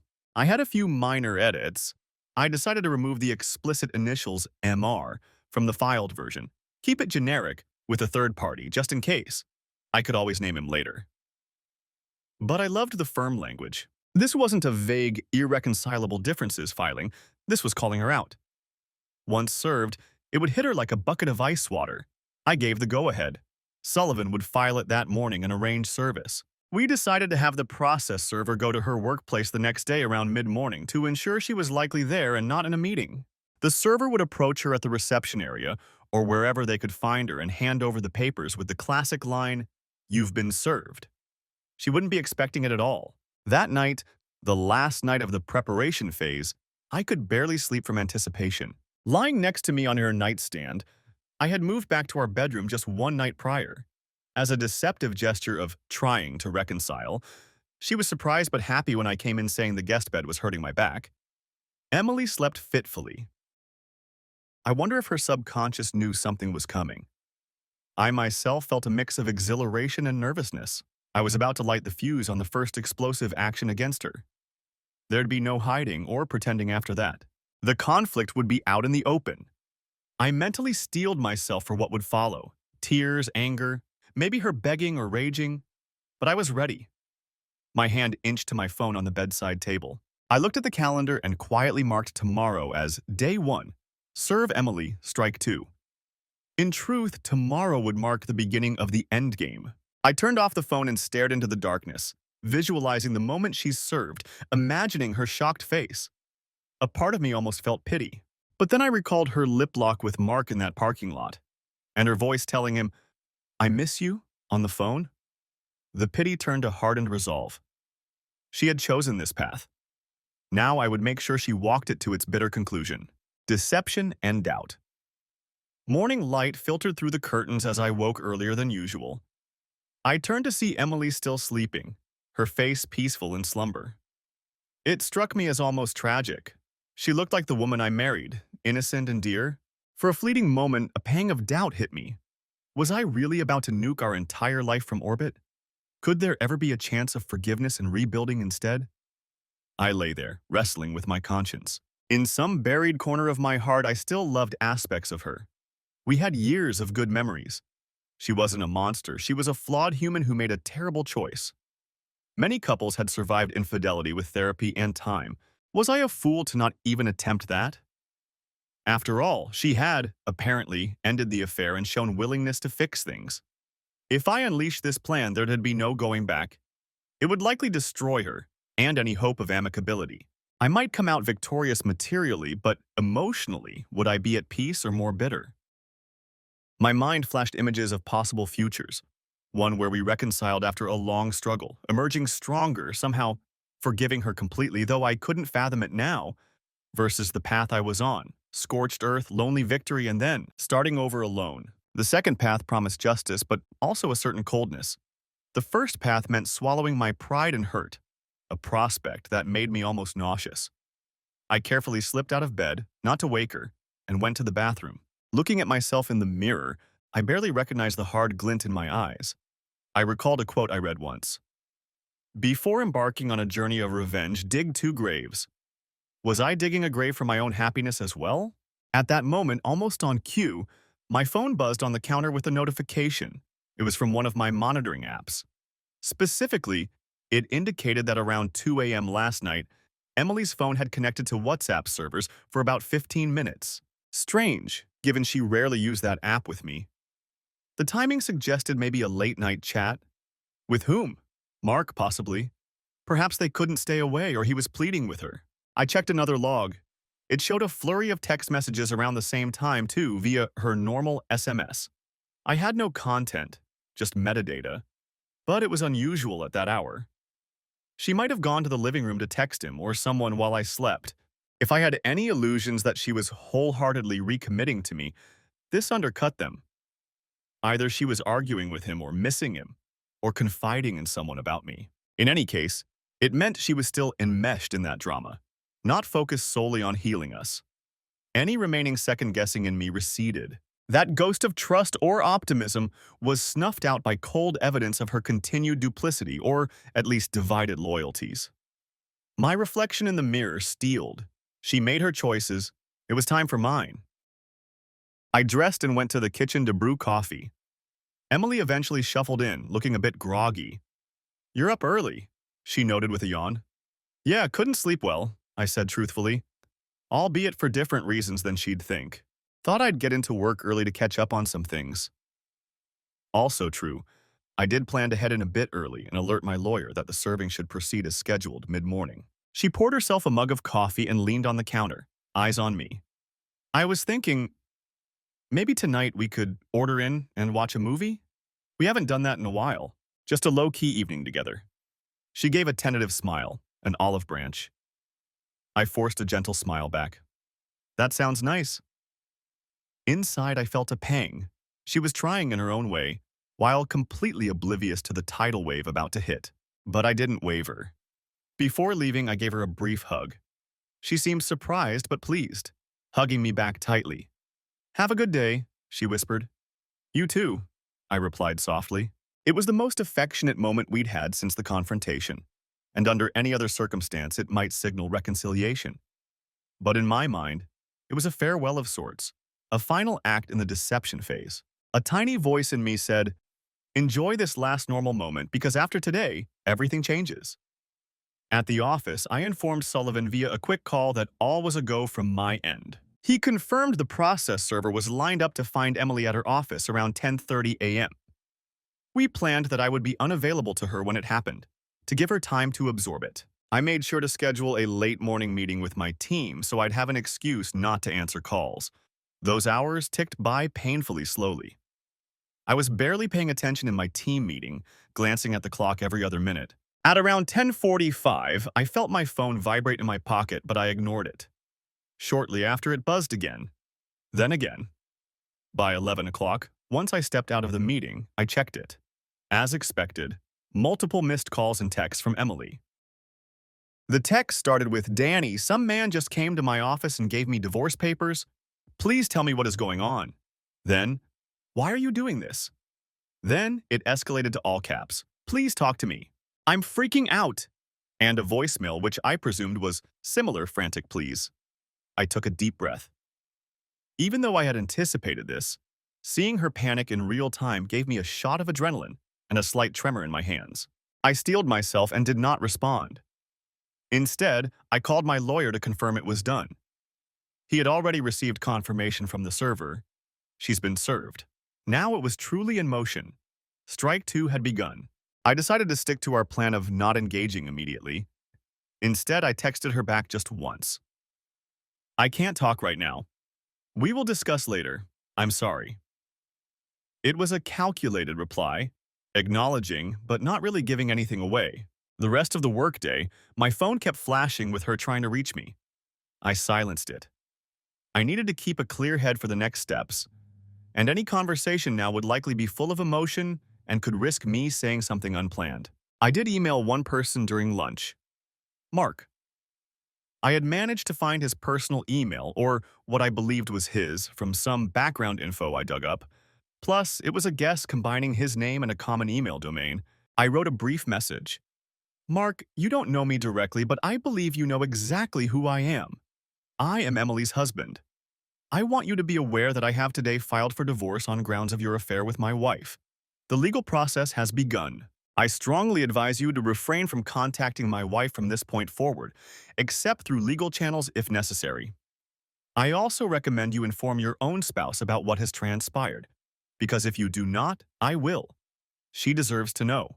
I have substantial evidence of the affair, including photos and communications. If you attempt to interfere in my divorce proceedings, or if you encourage Emily to do anything underhanded, I will not hesitate to subpoena you, expose all evidence to your employer, and ensure that everyone in your personal and professional life learns of your actions. Texas may not let me sue you directly for what you did, but don't think for a second that means you'll walk away without consequences. This is not a threat. It's a reality that's unfolding. You made choices. Now the fallout is here. Stay away from us. Cooperate if called upon, and you might salvage what's left of your own life. Or don't, and watch it burn. Sincerely, Daniel X. It was a harsh email and maybe not legally binding, but I chose my words carefully to avoid outright illegal threats. I spoke of exposing truth, which is not unlawful since truth is a defense to defamation, and of legally subpoenaing him. It was mostly a scare tactic, but I wanted him rattled. I wanted him to know I wasn't bluffing about telling his wife or his job. I sent it.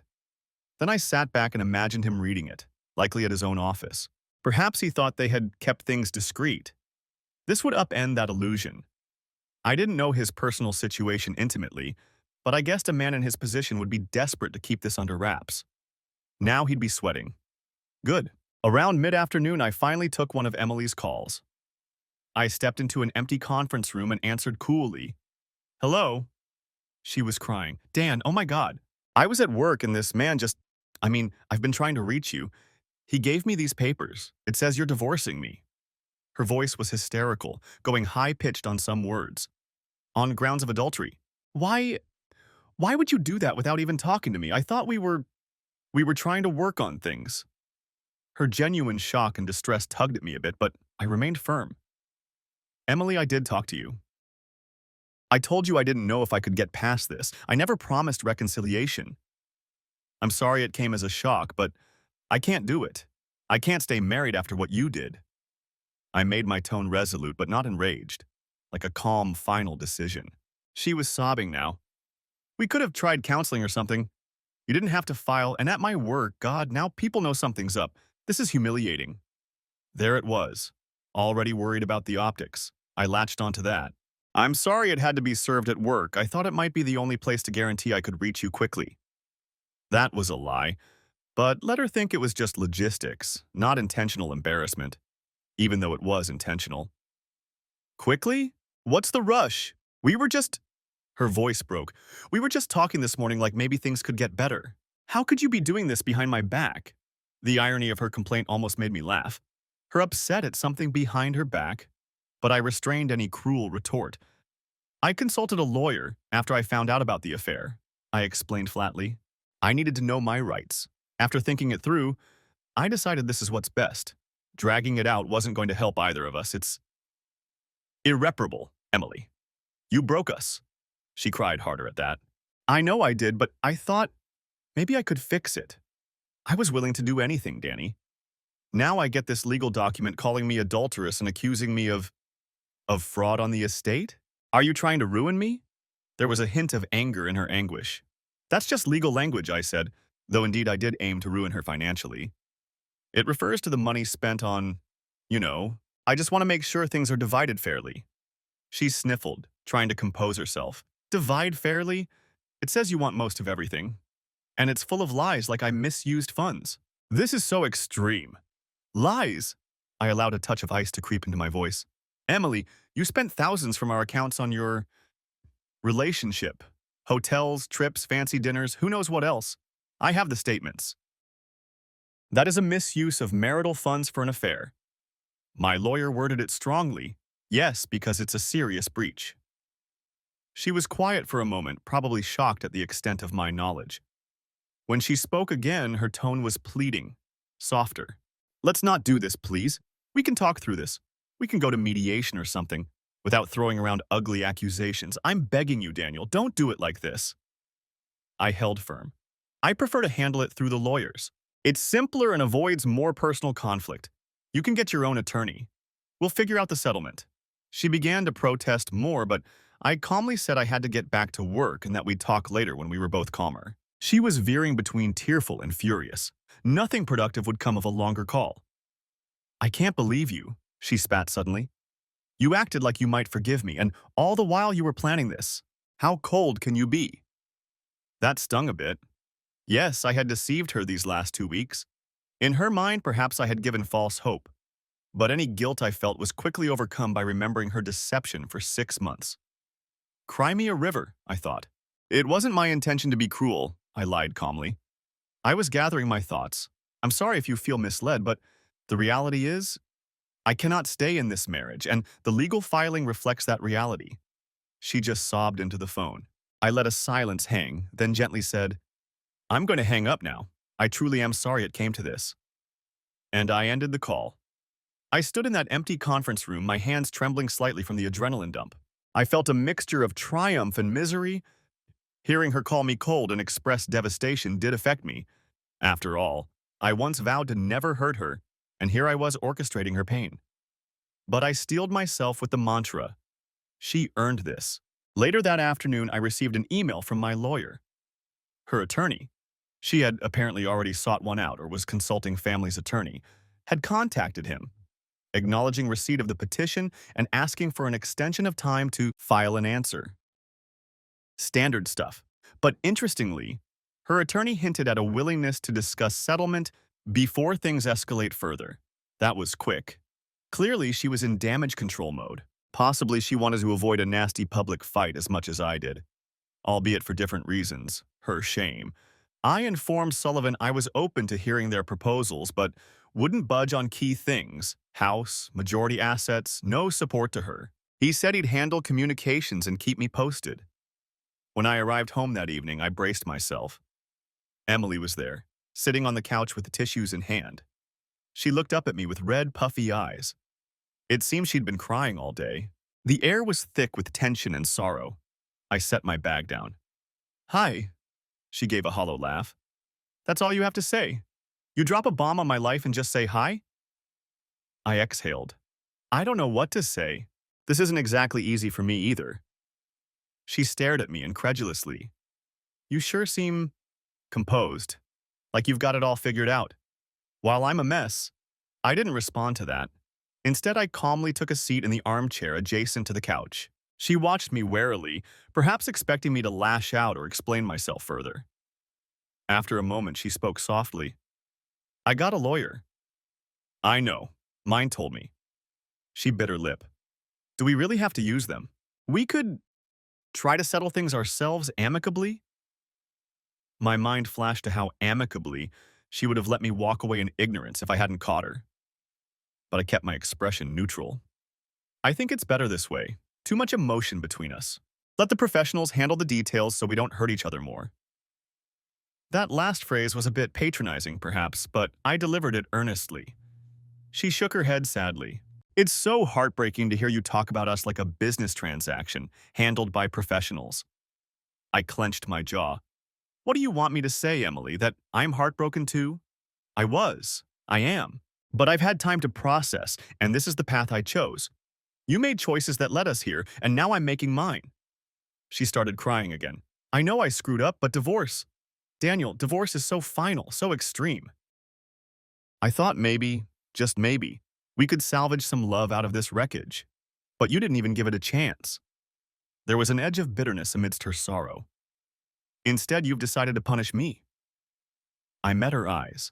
I decided to free myself from a marriage that was poisoned. Punishment. That's a side effect, perhaps. Or maybe it's justice. Either way, I can't heal while being with you. Maybe you don't understand that, but it's true. She threw the crumpled tissues on the table. "So what now? We live as enemies?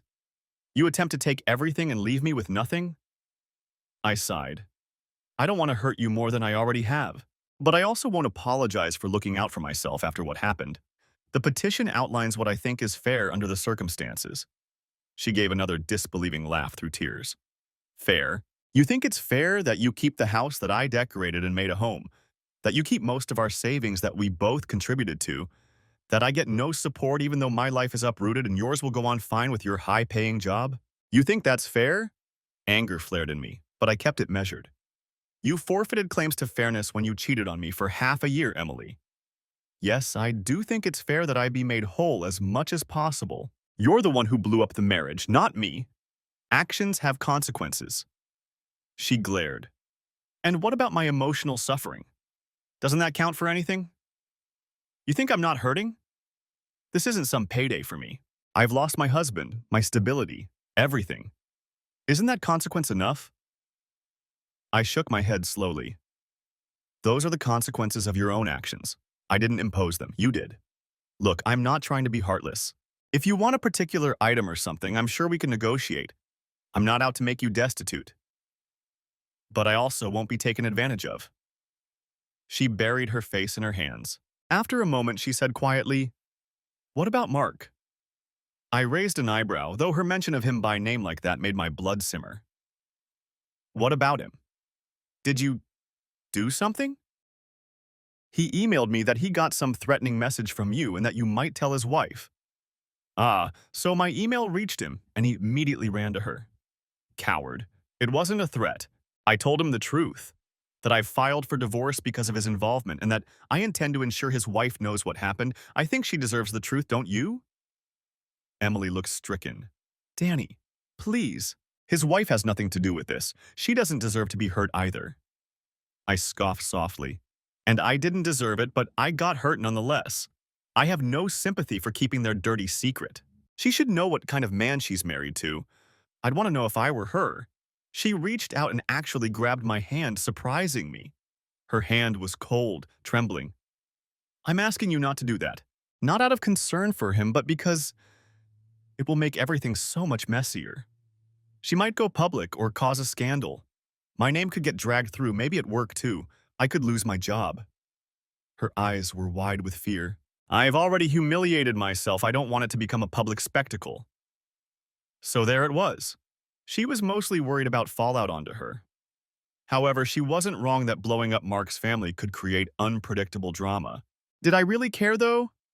To me, that was a part of the justice, them facing the music publicly.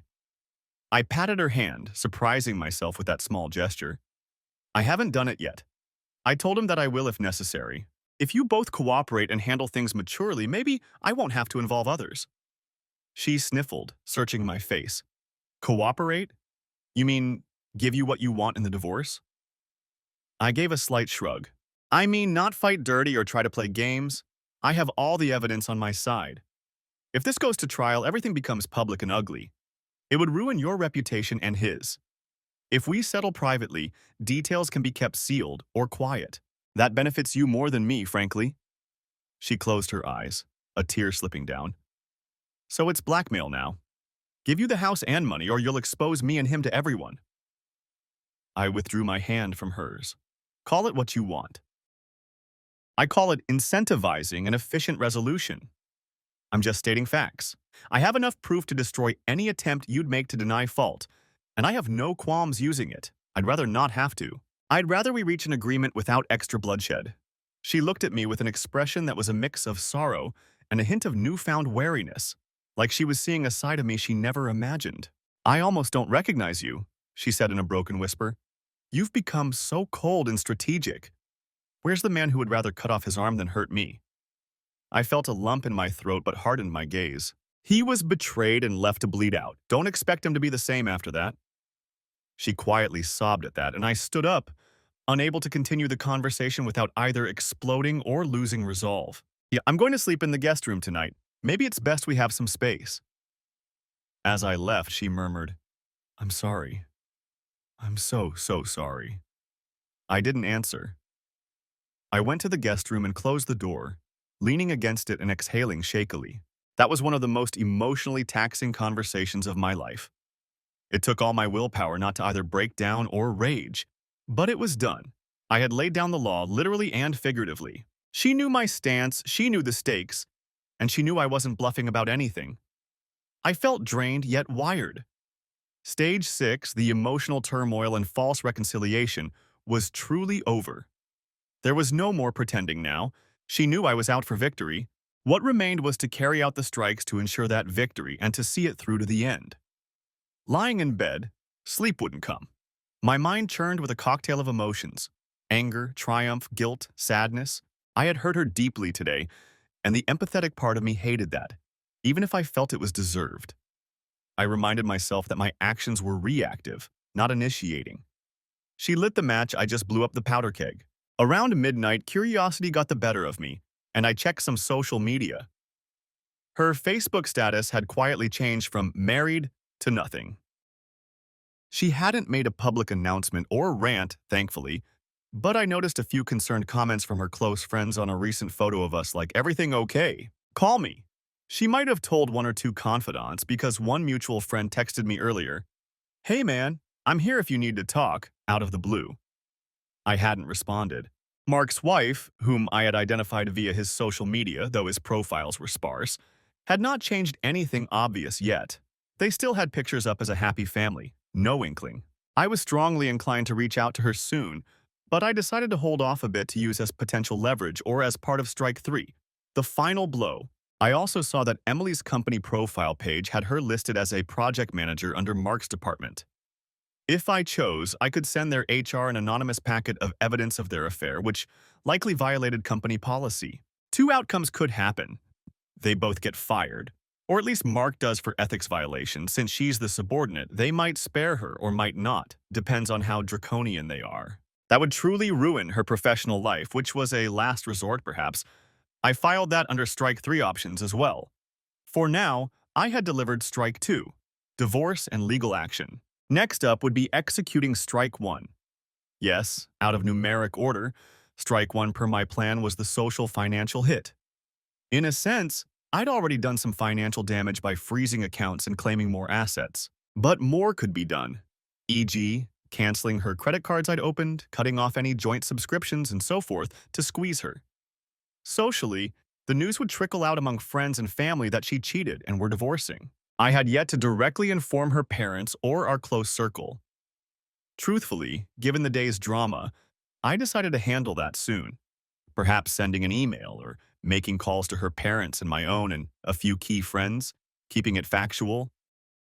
She might try to spin it if I delayed. I didn't trust what she might say to save face. It was important to me that everyone knew I wasn't divorcing on a whim, but because of her infidelity. So perhaps tomorrow, I'd start that process, which could be considered part of Strike One's social reputation damage. At the same time, I wanted to show some class and not sound like I was just smearing. My approach would likely be, I'm deeply saddened to inform you that Emily and I are in the process of divorcing. I discovered that she had been unfaithful for some time, and despite efforts, I determined I could not continue the marriage. This has been extremely painful for both of us. I ask for your understanding during this difficult period. Something like that. Enough for them to read between lines or ask her directly. If they ask me for details, I'll provide them privately, with evidence if necessary. Yes, that seemed measured. I didn't need to rant about what a terrible person she is. I just needed the core truth out. The moral verdict would render itself in their minds. As for finances, I'd already pretty much cut her off from joint assets. She had her own checking account from her pay. We'd kept some things separate for personal spending, so she wasn't totally broke for day-to-day. But I had to be careful not to leave her destitute before any temporary orders hearing, or it could look bad. My lawyer said not to do things like cancel health insurance on her or cut utilities. That would be frowned upon. Minor stuff like Netflix, that I could do out of spite, but it's trivial. Actually, I did revoke her access to our shared cloud drive where I kept evidence, in case she might try to delete things. I had copies elsewhere anyway. And I changed the Wi-Fi password, telling her there was a router issue just to irritate her slightly until she asked for the new one. Petty, but I was feeling petty in small ways to vent. All these swirling thoughts eventually gave way to exhaustion. My last thought before sleep was the image of a chessboard. I had taken the queen, her power in marriage, but a few moves remained to checkmate. I had to stay sharp and not let sympathy or fatigue cause a misstep. The final stage awaited.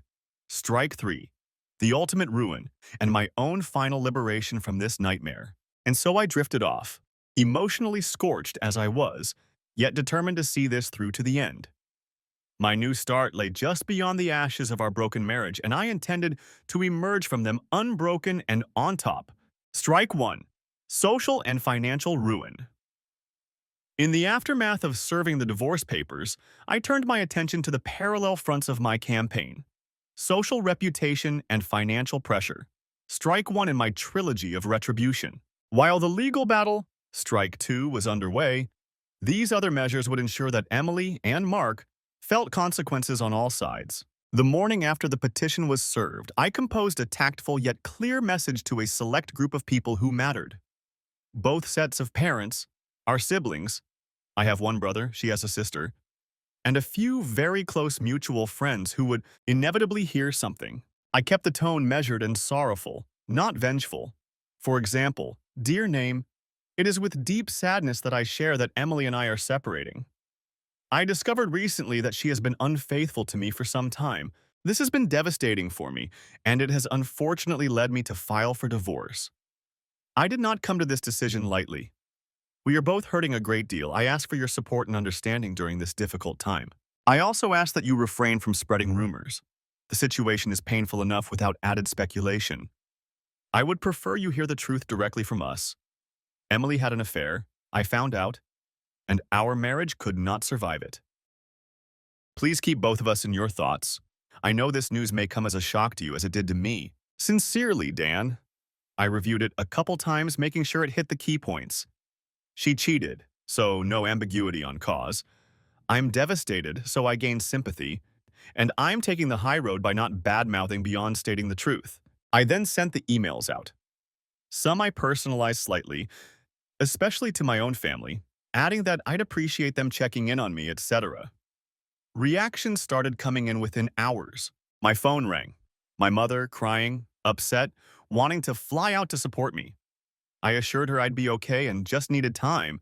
She, a sweet soul, was both heartbroken and furious on my behalf. How could she do this to you? She kept repeating. I had no answer, just the standard. I don't know. People make mistakes. My father got on the line too, quiet and seething. He always liked Emily, but he was also a proud man who clearly took my side now that the facts were out. They promised full support, and I felt a wave of comfort knowing that at least my family firmly had my back. Her parents called too later in the day. That conversation was more delicate. Her mother was sobbing, apologizing to me, clearly mortified by her daughter's behavior. I don't know what got into her, she kept saying. I chose not to dump on Emily to her own mom. No need. The point was made. So I just said I appreciated that they raised me like a son, and I was sorry it turned out this way. Her father, normally a jovial, kind man, sounded defeated and said quietly, I understand your decision, son. I'm sorry. If there's anything we can do, well, just know we still care for you. That nearly broke me. Losing not only a wife but a second family was another casualty of this affair. I also got a flurry of texts from friends ranging from shock to anger. One of my buddies cursed her name and offered to help me trash her car. I declined such theatrics to messages of support. I responded graciously, careful to not come off as vindictive, just deeply hurt and focusing on moving forward. I knew gossip would circulate regardless, but I wanted the dominant narrative to be the truth. She cheated. I was blameless, essentially, and not have it twisted. By being the first to calmly state it, I took the wind out of any alternative story she might have considered. Emily apparently hadn't expected me to go so public so soon. That evening, she confronted me in the kitchen, eyes blazing with a mix of embarrassment and anger. Did you email my parents about our private issues? And our friends, too? Everyone is calling me now, and She faltered, perhaps realizing she had little ground to stand on. Yes, I said simply. I thought it best that those closest to us hear the truth directly and not via rumors. She flushed. You made me look like a monster. My mother was hysterical. You had no right to broadcast my mistake to everyone. I felt a surge of anger. No right? There are families and close friends. They'd find out eventually. And what mistake? Call it what it is. 6 months of conscious decisions to betray me. That's not a little private tiff, Emily. That's a fundamental rupture that affects more than just us. She looked on the verge of shouting back, but then crumpled, covering her face. God, I can't even face people now. You've ensured I'm completely vilified. I didn't relish her misery, but I was also unsympathetic. Did you expect to cheat and have everyone still love and respect that choice? Actions have social consequences too. I didn't exaggerate or lie. I stated facts. If those facts make you look bad, that's on you. Her hands trembled as she lowered them. I know I did wrong. But you're so merciless. I held her gaze. I'm being truthful. If truth feels merciless, perhaps consider the severity of what warranted it. She slumped into a chair, silent, likely realizing further argument was pointless. So on the social front, I'd say strike one was effective. Emily's pristine image was cracking. Some friends would no doubt stand by her, particularly maybe her work friends or any who might buy a softer version of the story if she tried to spin it, like, we grew apart and he's overreacting or something. But the core people knew the score now, and Mark's circle, that was next. 2 days after serving the papers, I mailed an anonymous package to Mark's home address, which I'd obtained via the PI report. It was in a nice suburb. Inside, I included a polite letter addressed to his wife by name, saying that I was reaching out anonymously as a concerned party to inform her that her husband had been engaged in a long-running extramarital affair with my spouse. I provided dates and a couple pieces of evidence. One of the photos of him and Emily at the hotel, clear enough to identify him, and a printout of a couple of their lovey-dovey text exchanges that I had recovered from her phone backup. Ones like, "Can't wait to see you again, last night was amazing," and his responses. I wrote that I empathized with her as someone who had been blindsided and believed she had a right to know. I did not include my name or return address, but the information was credible enough that she'd know it wasn't a prank. I had deliberated on whether to sign it or not. Perhaps an anonymous letter could be dismissed by him as a hoax, but with photo evidence, he'd have a hard time gaslighting her. Ultimately, I left it unsigned but quite factual. I wanted maximum impact with minimal entanglement with her. Let her confront him. He'd crumble. I mailed it via certified mail with no return name, just an address. A random P.O. box I rented for this purpose so it wouldn't trace to me. That way I could get delivery confirmation. It was delivered 2 days later per USPS tracking. That evening, according to a social media friend who kept tabs, Mark's wife apparently deleted her Facebook account entirely. That was interesting. Could mean chaos in their house. I wondered with dark glee if she threw him out or was lawyering up herself. The PI's report had told me they'd been married 15 years with 2 young kids. Texas doesn't allow suing him, but in their divorce, if she goes that route, adultery would screw him over similarly. And he wouldn't know that letter came from me for sure, though he'd likely guess. Not that I cared. Thus, Mark's personal life was now likely in shambles too. Social status? Check. In one move, I'd upended his comfortable double life. Now financially, beyond what I'd done, I found additional ways to turn the screws. For one, I canceled the supplementary credit card on my account that Emily sometimes used for household purchases, leaving only her own cards. She noticed when trying to buy groceries and the card declined. I overheard her frustrated call to the bank and then the realization it was removed. She confronted me and I just said, "We should start separating finances since we'll be on our own soon." I offered her some cash if she was in a pinch, purely to seem reasonable, but she bristled and said she had her own money. Fine. I also ensured that any automatic payments that benefited her, like her cell phone was on my plan, were transferred or canceled. I told her to get her own phone plan within the month, because I'd be removing her from mine. She was livid, saying I was being petty now. I responded that it was merely practical untangling of accounts. In truth, it was partly petty satisfaction, but also wise so I didn't pay anything extra for her. She moved out of the master bedroom after a few more nights. We both sort of naturally drifted to avoiding each other at home when possible. She began spending nights at her sister's or a friend's occasionally. I suspected because the atmosphere was unbearable, or maybe to scheme with them on what to do. That was fine. We basically became roommates who barely spoke, except through attorneys for official matters. Financial settlement negotiations began through our lawyers about a week after filing. As expected, her side balked at my proposal of roughly 70-30 asset split and no support. They countered with something like 60-40 and a small amount of temporary support for a short duration. I was initially inclined to refuse any support, but Sullivan advised me that agreeing to a token amount for a short period, like a few months, might be a chip to trade to avoid bigger concessions. I was reluctant, but he was probably right. It might also look better to a judge that I wasn't leaving her absolutely high and dry immediately, considering our disparity in income. We also haggled over the house. She at first wanted it sold and proceeds split, likely thinking that's the default. I refused. I wanted to keep it, offering to buy out her share.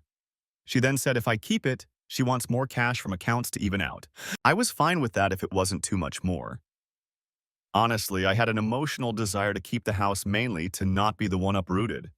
Also, maybe out of spite to not let her nest remain with her. She eventually yielded on the house to me, likely because she didn't really want to live there anymore, given all the memories and her shame attached to it. During this period, I kept finding small ways to assert control. For instance, I had installed long ago some parental control features, ironically for future use if we had kids but never used. on our home network. I started toggling the internet access off for her devices at random times just to frustrate her. Possibly immature, yes, but the power dynamic flip felt satisfying in a dark way. If she asked, I'd feign ignorance or blame network issues. Eventually, she just relied on cellular. These little psychological pokes were maybe beneath me, but I was past caring about moral high ground in private. As long as it wasn't illegal or discoverable, I indulged a bit. Pain can bring out the worst in the best of us, I suppose. Meanwhile, at her job, word of the affair hadn't officially come out, but subtle consequences were brewing. Mark apparently took a sudden leave of absence, no doubt to deal with his imploding home situation and possibly to avoid seeing her. She wasn't fired or anything, but I know from her venting on a call to a friend that things were awkward at work. Some coworkers knew or suspected. It's possible someone from our friend group who also knew someone at her office leaked the story. Austin's a big city, but industries can be small worlds. Regardless, she was looking for transfers to a different department to escape the gossip. Her career was not in great shape from the stress and distraction. As part of this strike, I was debating one more nuke, sending an anonymous tip to her company's HR about the boss-subordinate affair with evidence. If they fired her for violating policy, it would utterly ruin her financially. No job, divorce, limited support. However, it could also be seen as me going too far, even vindictive, by outsiders if they found out I did it. And it might diminish her ability to pay me any share of asset equalization, though she wasn't obligated to pay me. Just split assets, but she'd have less to fight with, maybe. I weighed it carefully. Sullivan warned me privately that while I could, it might provoke her to retaliate in unpredictable ways legally, like dragging out the divorce out of spite or contesting every detail bitterly. So far, she was relatively cooperative, perhaps out of shame and wanting it over.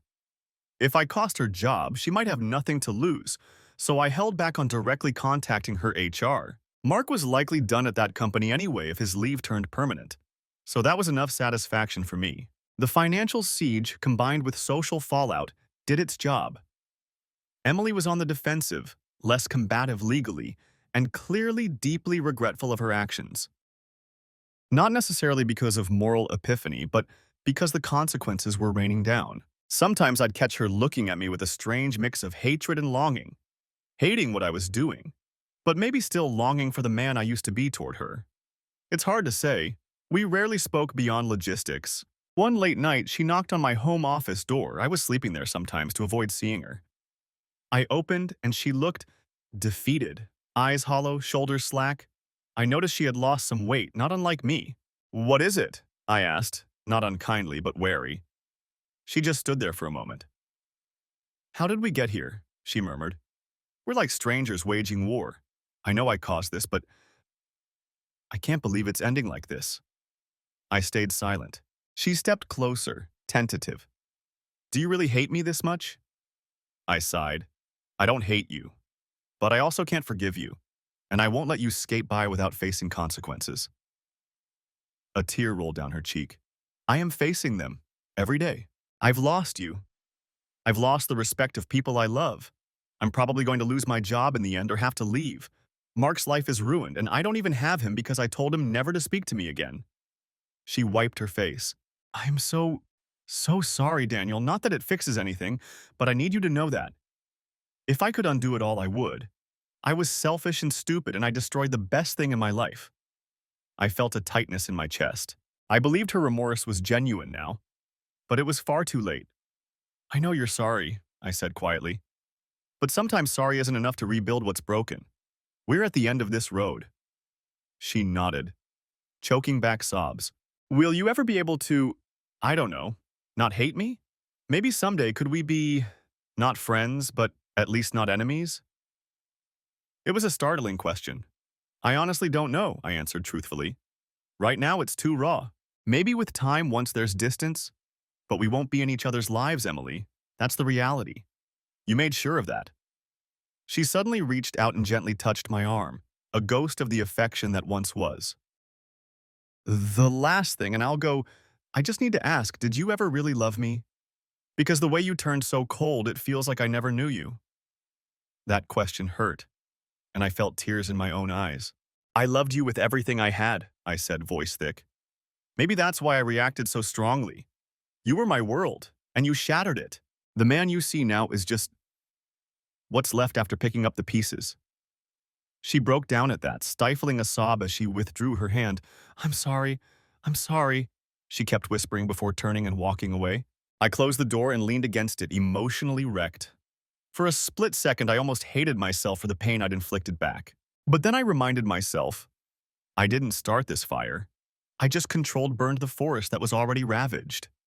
Some might say I should have shown mercy at that point. Her spirit was clearly broken. But I wasn't done yet. Not until the divorce was final, and I had secured my clean break with as much of my life intact as possible. Little did either of us know that one more twist was coming to truly hammer home Strike 3.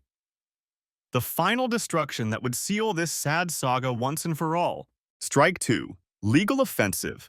The numbering here seems off given I already executed legal steps as Strike 2 earlier. However, to maintain a narrative structure, I will treat this section as the continuation, escalation of the legal battle, possibly including any courtroom showdown or final settlement, and incorporate any additional legal maneuvers as needed. I should ensure not to confuse the reader with numbering, perhaps clarify that the strikes weren't strictly chronological. Maybe I can adjust by renaming sections or just focusing on concluding the legal battle here.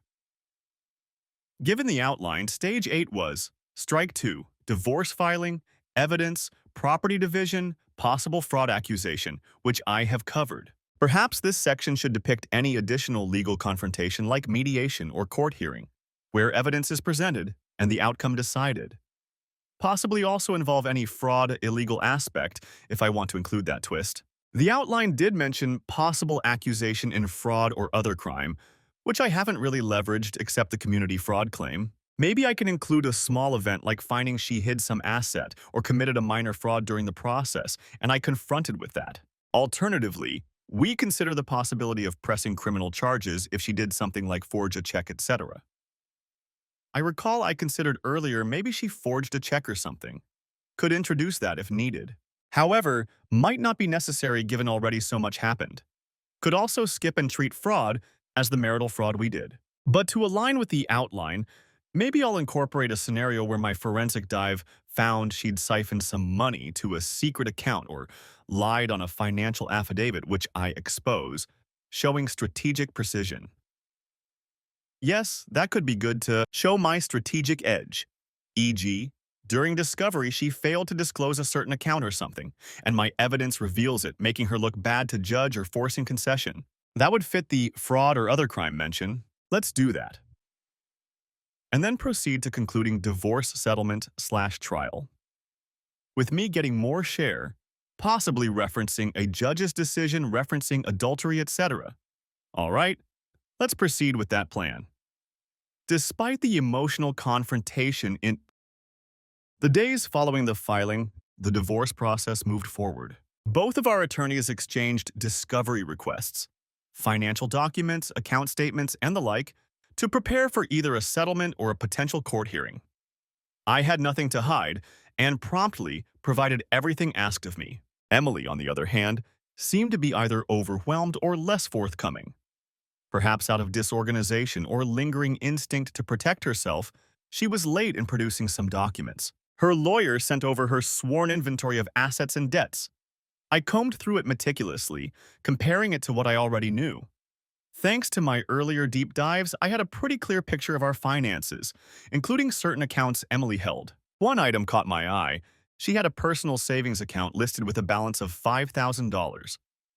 I recalled seeing something about a certificate of deposit or something in her name when I snooped weeks ago.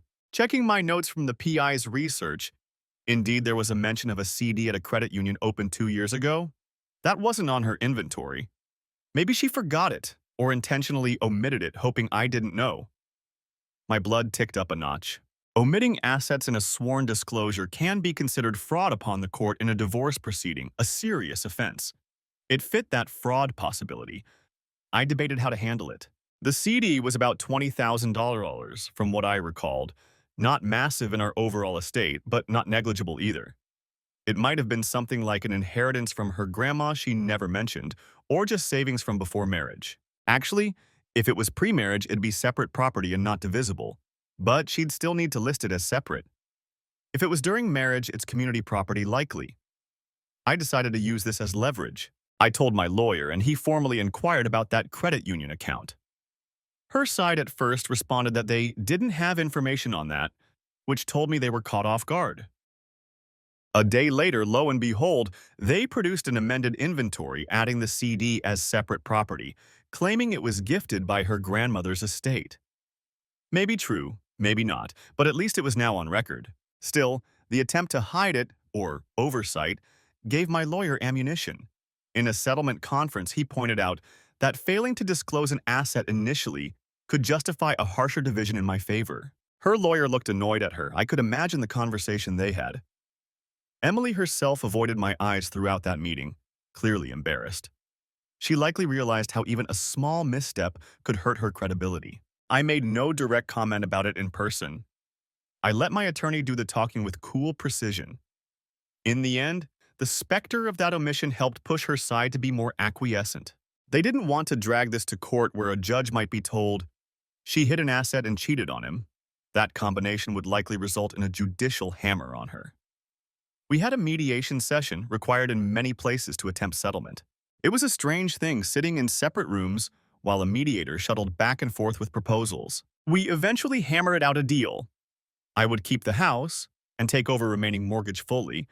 I'd get a slightly larger share of the joint investments, like 65% me, 35% her. We'd split most liquid cash 50-50, except I keep the chunk I removed as part of my share, so effectively that gave me closer to 60%. She would keep her car and I mine. She waived any claim to spousal maintenance formally, acknowledging she didn't qualify and wasn't seeking any. A face-saving way to frame it, though I suspect she wouldn't have gotten any if she tried. I agreed to pay a small lump sum, roughly 5.4, labeled as equitable reimbursement for her share of some household items and just to smooth the deal, essentially a token so she could maybe put deposit on an apartment or something. My lawyer advised it to avoid seeming too harsh. It also gave her something to say she got. We also included a mutual non-disparagement clause, basically promising not to badmouth each other publicly beyond stating facts. I was fine with that. I'd already broadcast the core truth, and I had no intention of publicly trashing her further after this. She likely wanted that in writing to feel some protection that I wouldn't, say, post evidence online or anything. Though not really enforceable beyond obvious things, it was a psychological comfort for her, I guess. One interesting provision. My lawyer boldly suggested a clause that if any hidden assets were discovered later that she failed to disclose, she'd owe me 75% of that asset's value. It was a punitive clause to deter any further concealment. The mediator raised an eyebrow at it, but her side agreed, claiming there was nothing else hidden. Fine by me. If she lied, it cost her dearly, but likely there wasn't more. With that, we basically settled. It wasn't exactly the brutal victory one imagines in a movie. I didn't take her for every penny. But it was decidedly in my favor compared to a normal 50-50 split. I preserved what I cared about most and ensured she didn't profit from her infidelity. Given all factors, I was satisfied. We still had to go before a judge for a brief final hearing to approve the divorce. Since we had fault grounds, technically we'd have to present minimal evidence or at least testify. That day came about 60 days after filing. We waited the statutory cooling period to finalize even though settled. Texas requires 60 days minimum. In the courtroom, I felt strangely numb. Emily and I barely glanced at each other. She looked tired and a bit hollow. I probably did too. The judge, a stern middle-aged woman, reviewed the papers. She asked me a few questions on the record. Mr. X, is it true that your wife committed adultery during the marriage? Yes, Your Honor, I answered clearly. Do you have evidence of that adultery? Yes, I affirmed. My lawyer handed up our compiled evidence packet, which included a couple of the incontrovertible items like a photo and a copy of a message, plus a summary affidavit I had signed attesting to the affair and its impact. Opposing counsel had already stipulated to the fault, so this was more a formality. The judge looked it over and then surprisingly addressed Emily. Ma'am, have you reviewed this evidence and do you contest it? Emily's voice was very soft. I have, Your Honor. I do not contest it. The judge peered at both of us. The court finds sufficient evidence that the grounds of adultery are proven. The divorce is granted on that fault basis. I will approve the property division as agreed, which I note for the record gives a disproportionate share to the husband, appropriately so under these circumstances. Miss X, you are hereby ordered to comply with the terms, including transferring the house deed and accounts as stipulated. There will be no spousal maintenance, each party holds their own debts. She then looked at me. Mr. X, I know this is a difficult day. The court's division aims to be just. I hope you both can find closure and move forward with your lives. And that was that. The gavel, figuratively, came down. Legally, we were no longer husband and wife. Walking out of the courthouse, I felt relief, yes, but also a profound sadness. This was the funeral of our marriage, in a sense. No matter how right I felt my actions were, it was still tragic that we ended up here. Outside on the steps, Emily approached me one last time. Her eyes searched mine. I guess this is goodbye. I nodded. We stood awkwardly, two people who once were everything to each other and now had nothing to say. She fidgeted with her wedding ring. She still wore it, I realized, whereas I had taken mine off the day I filed. With a sad smile, she slipped it off her finger and gently placed it in my hand. I don't feel right keeping this, she said, voice quavering. I looked at the ring, the symbol of promises broken. I thought to refuse it, but instead just closed my fist around it. Take care of yourself, Emily, I said quietly. In that moment, I meant it. Despite everything, I didn't truly wish her harm for the rest of her life. I'd exacted my pound of flesh. Maybe now we could both start to heal separately. She took a shaky breath. You too, Daniel. I truly hope you'd find happiness again someday. Tears were forming, but she blinked them away. Without further words, she turned and walked down the steps out of my life. I watched her go, feeling like I should say something more, but what was left? As I walked to my car, I felt a strange lightness mixed with an ache.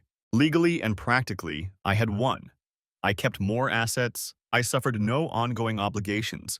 My reputation among those I cared about was intact, even enhanced in sympathy, perhaps. She, by contrast, had lost so much: her marriage, her standing, possibly career stability, and she carried the burden of guilt. Mark, as far as I knew, was divorcing too and had apparently resigned quietly from the company.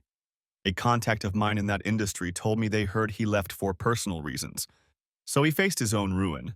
And yet, standing by my car, I did not feel like gloating. There's a quote about revenge. If you seek revenge, dig two graves. I understood it better now. I had metaphorically buried the marriage and the life we once had, but I hadn't buried myself, not quite. I was still standing, albeit scarred. In my palm, I still held her wedding ring. Impulsively, I closed my eyes and made a sort of mental goodbye. To the love that was, to the dreams we shared, to the man I was with her. Then I set the ring down on a ledge next to the courthouse doors, perhaps for her to retrieve if she wanted, or maybe just as a final symbolic gesture of letting it go. I didn't want it. I walked away, never looking back to see if she noticed or took it. The legal offensive, strike two, had concluded decisively in my favor. There would be no more court, no more lawyers, aside from paperwork wrap-ups. All that remained was to implement the settlement and move on. And that left me with one final chapter, strike three, which in truth had already been unfolding. The final ruination of the life we had, and the metaphorical phoenix rising from the ashes for me. The closure. It was time to start anew, a free man, albeit an emotionally cauterized one. Strike three. The final blow. In the weeks following the finalization of the divorce, life took on an eerie calm. There were practical matters to attend to: removing her name from the house title and mortgage, transferring utilities solely to me, dividing up the last of our household items. Emily had already moved out completely. She stayed temporarily with her sister until she found a small apartment across town. One weekend, with me absent, she came with a U-Haul and took the furniture and personal items allocated to her. Walking through the half-empty house afterwards was strange. Echoes of a life now gone. Strike three, as I had envisioned it, was essentially complete. Emily and her lover had lost their social standing, financial comfort, and stability. The final blow was less a single event and more the cumulative result of everything so far, leaving them with lives in tatters. But there were a few loose ends to tie up to truly mark the end of this saga. One was ensuring that any support network she might have that enabled the affair was addressed. For instance, I learned through a mutual acquaintance that one colleague of hers had actually covered for her a couple of times at work while she snuck off to rendezvous with Mark. It irked me that someone facilitated it. I contemplated outing that person's involvement to their higher-ups, or at least giving them a piece of my mind. But ultimately, I decided it was not worth it. That person's own conscience and the knowledge I knew was enough. I wasn't going to scorch every earth, just the main ones. Mark's situation I followed with mild interest. His wife indeed filed for divorce. My PI gave me that update from public records. They had put their house up for sale. I heard through grapevine that his reputation in their social circles was shattered. He was basically ostracized from their suburban community. Good. As for his career, he had quietly been removed from the company directory. Perhaps he'd find work elsewhere, but likely with difficulty, at least in the same city given how rumors spread in industries. I considered that a fitting final blow for him. He lost his family and job, which for someone like him was everything. I took a certain grim satisfaction picturing him alone in some bachelor apartment, half his savings gone to his ex, wondering how it all fell apart. If he ever dared reach out to me, he didn't. I'm not sure what I'd even do. Likely ignore him. He wasn't worth another's minute of my direct attention. One more thing remained, reclaiming my own sense of self and starting anew. The positive flip side of strike three, if you will.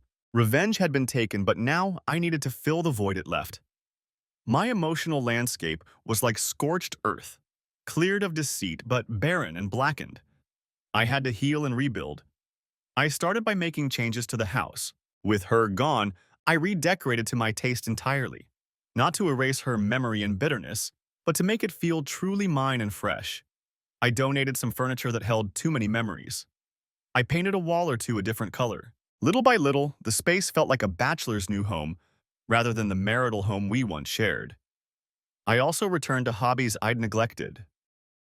In the turmoil, I had forgotten my love for coding personal projects, for playing guitar, for jogging on the Riverside Trail. I picked those up again, forcing myself at first, but gradually enjoying the solace they brought. Each small step of normalcy was like rain on the ash, bringing tiny sprouts of life back. Friends dragged me out occasionally, for beers, for a weekend camping trip. They listened when I needed to vent, though as time passed I found myself speaking of it less. I didn't want to be defined by the betrayal or the revenge. I wanted to transcend it. Some friends looked at me with a bit of awe, or was it wariness, knowing what I'd done. "Man, remind me never to get on your bad side," one joked half seriously. I smiled thinly. I knew I'd shown a ruthless side, but I also reminded them and myself that I wasn't inherently like that without grave provocation. My family visited and fussed over me for a while, but I assured them I was all right. In truth, I still had bouts of sadness. How could I not? But the anger was mostly gone now, and in its place was a somber acceptance. One day, a letter arrived in my mailbox unexpectedly. It was from Emily. She hadn't contacted me since the divorce, except about a couple of practical things through lawyers. I almost didn't want to open it, fearing it would rip open wounds. But curiosity won. It was a short, handwritten note. "Dear Daniel, I don't know if you'll ever read this, but I needed to write it. I want to apologize again from the depths of my heart for everything I put you through. You were a wonderful husband, and I betrayed you. I will regret it for the rest of my life. I also want you to know that despite how painful and bitter the end was, I don't blame you for any of it. I understand why you did what you did in the divorce and after. I hurt you beyond measure, and I had to face the consequences of that. I've started seeing a therapist, trying to figure out why I sabotaged my own happiness. It's a long road, but I'm working on it. I hope you are healing and finding peace. You deserve every happiness. I'm so sorry I stole some of that from you. Thank you for the good years we did have. I will cherish those memories even though I tarnished them. Take care always, Emily." I read it twice, my eyes stinging. It was the earnest closure I think we both needed. Not that it excused anything, but it was a sign she had truly accepted responsibility and wasn't harboring resentment for my retaliation. In a way, that freed me from any residual guilt I might have harbored about being too harsh. She got it. I didn't respond. I felt it was better to leave it be. But I folded the letter and put it away, not to dwell on, but as a reminder that this chapter of my life, dark as it was, had come to an end with some semblance of mutual understanding of why it had to happen as it did. Strike 3, the final destruction, was essentially that. The old life had been completely dismantled, our social circles realigned. Some friends inevitably chose sides or drifted away from her. I kept most of mine. Financially, I was secure and even more stable without worrying about supporting a partner. Emotionally, I was burnt out but slowly regrowing. From the ashes of this scorched earth saga, I found myself strangely reborn. Not in some dramatic epiphany, but gradually. I was more cautious, yes, trust would be hard for me in any future relationship. But I also discovered a resilience in me I hadn't known. I had walked through fire and come out not unscathed, but alive and in control of my destiny. As a symbolic gesture to myself, I decided to take a trip solo, something I'd always put off. I booked a week off work and flew to a national park I'd wanted to see since forever. Hiking alone in the vast, serene wilderness, I felt a weight lift. There was a beauty in the world still, untouched by my personal drama, and I was part of it. One dawn, as I sat on a mountain overlook watching the sunrise, I took a deep breath of cold, clean air and realized I wasn't thinking about them, not about her, not about him, not about the turmoil. I was just present. A new day was starting, literally and metaphorically, and I could finally feel hopeful about the future. Finale? A new beginning. I returned home from that trip feeling lighter. In the following months, I quietly adjusted to single life. There were awkward moments, like running into a mutual acquaintance who didn't know and asking, "How's the wife?" Only for me to have to explain. Those stung, but less each time. I poured myself into a project at work and got a promotion. Perhaps channeling my energies productively helped. I even went on a few dates eventually, though I took things very slow. Trust would take time, but I hadn't given up on the idea that I could find love again. Someone faithful and true this time. I deserved that chance. My home became a sanctuary of my own making. Peaceful, secure, honest. Sometimes in the evenings I'd play my guitar on the porch. The same porch where Emily and I once sipped wine and chatted. The memories would drift by like ghosts. Not entirely unwelcome, but no longer painful. Just reminders of a chapter that shaped me. For better or worse. I never spoke to Emily again after her letter, but I heard through her sister that she ended up moving to a different city for a fresh start. I truly wished her well in my heart. I hoped she'd learned and could find some redemption in her own life. I had no interest in ever crossing paths, but no interest in her suffering further either.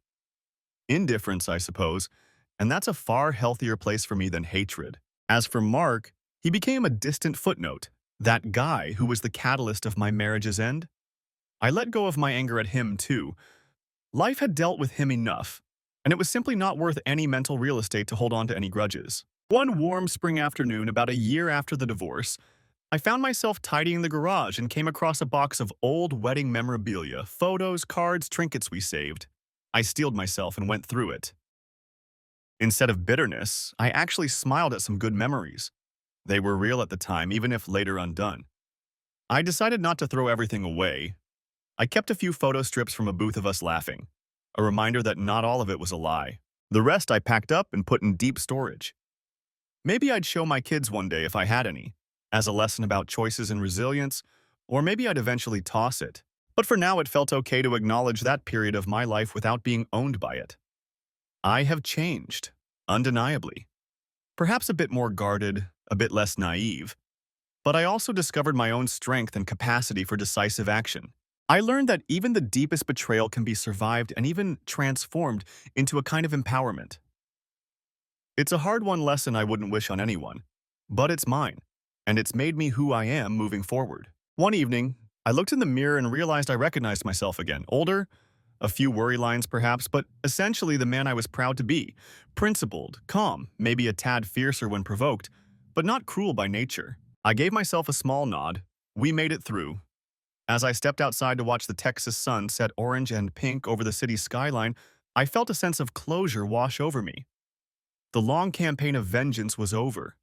The war won, albeit at great cost. Now it was time to lay down arms and walk toward whatever peace I could find. In the quiet that evening, cicadas buzzing in the warm air, I realized that the thirst for revenge that once consumed me had finally been quenched. What remained was a cautious optimism that this ending was also a beginning, a chance to rebuild on my own terms, wiser and stronger. I took a deep breath and allowed myself a faint smile. The storm had passed, the sky was clear again, I was free. Emotions scarred but soul intact. I was ready to chart a new course, knowing that I had met the worst of betrayals with the best of my resolve, and emerged, if not unscathed, at least unbroken. The end. Thanks for watching. I hope you enjoyed it, so subscribe to my channel and watch the next video.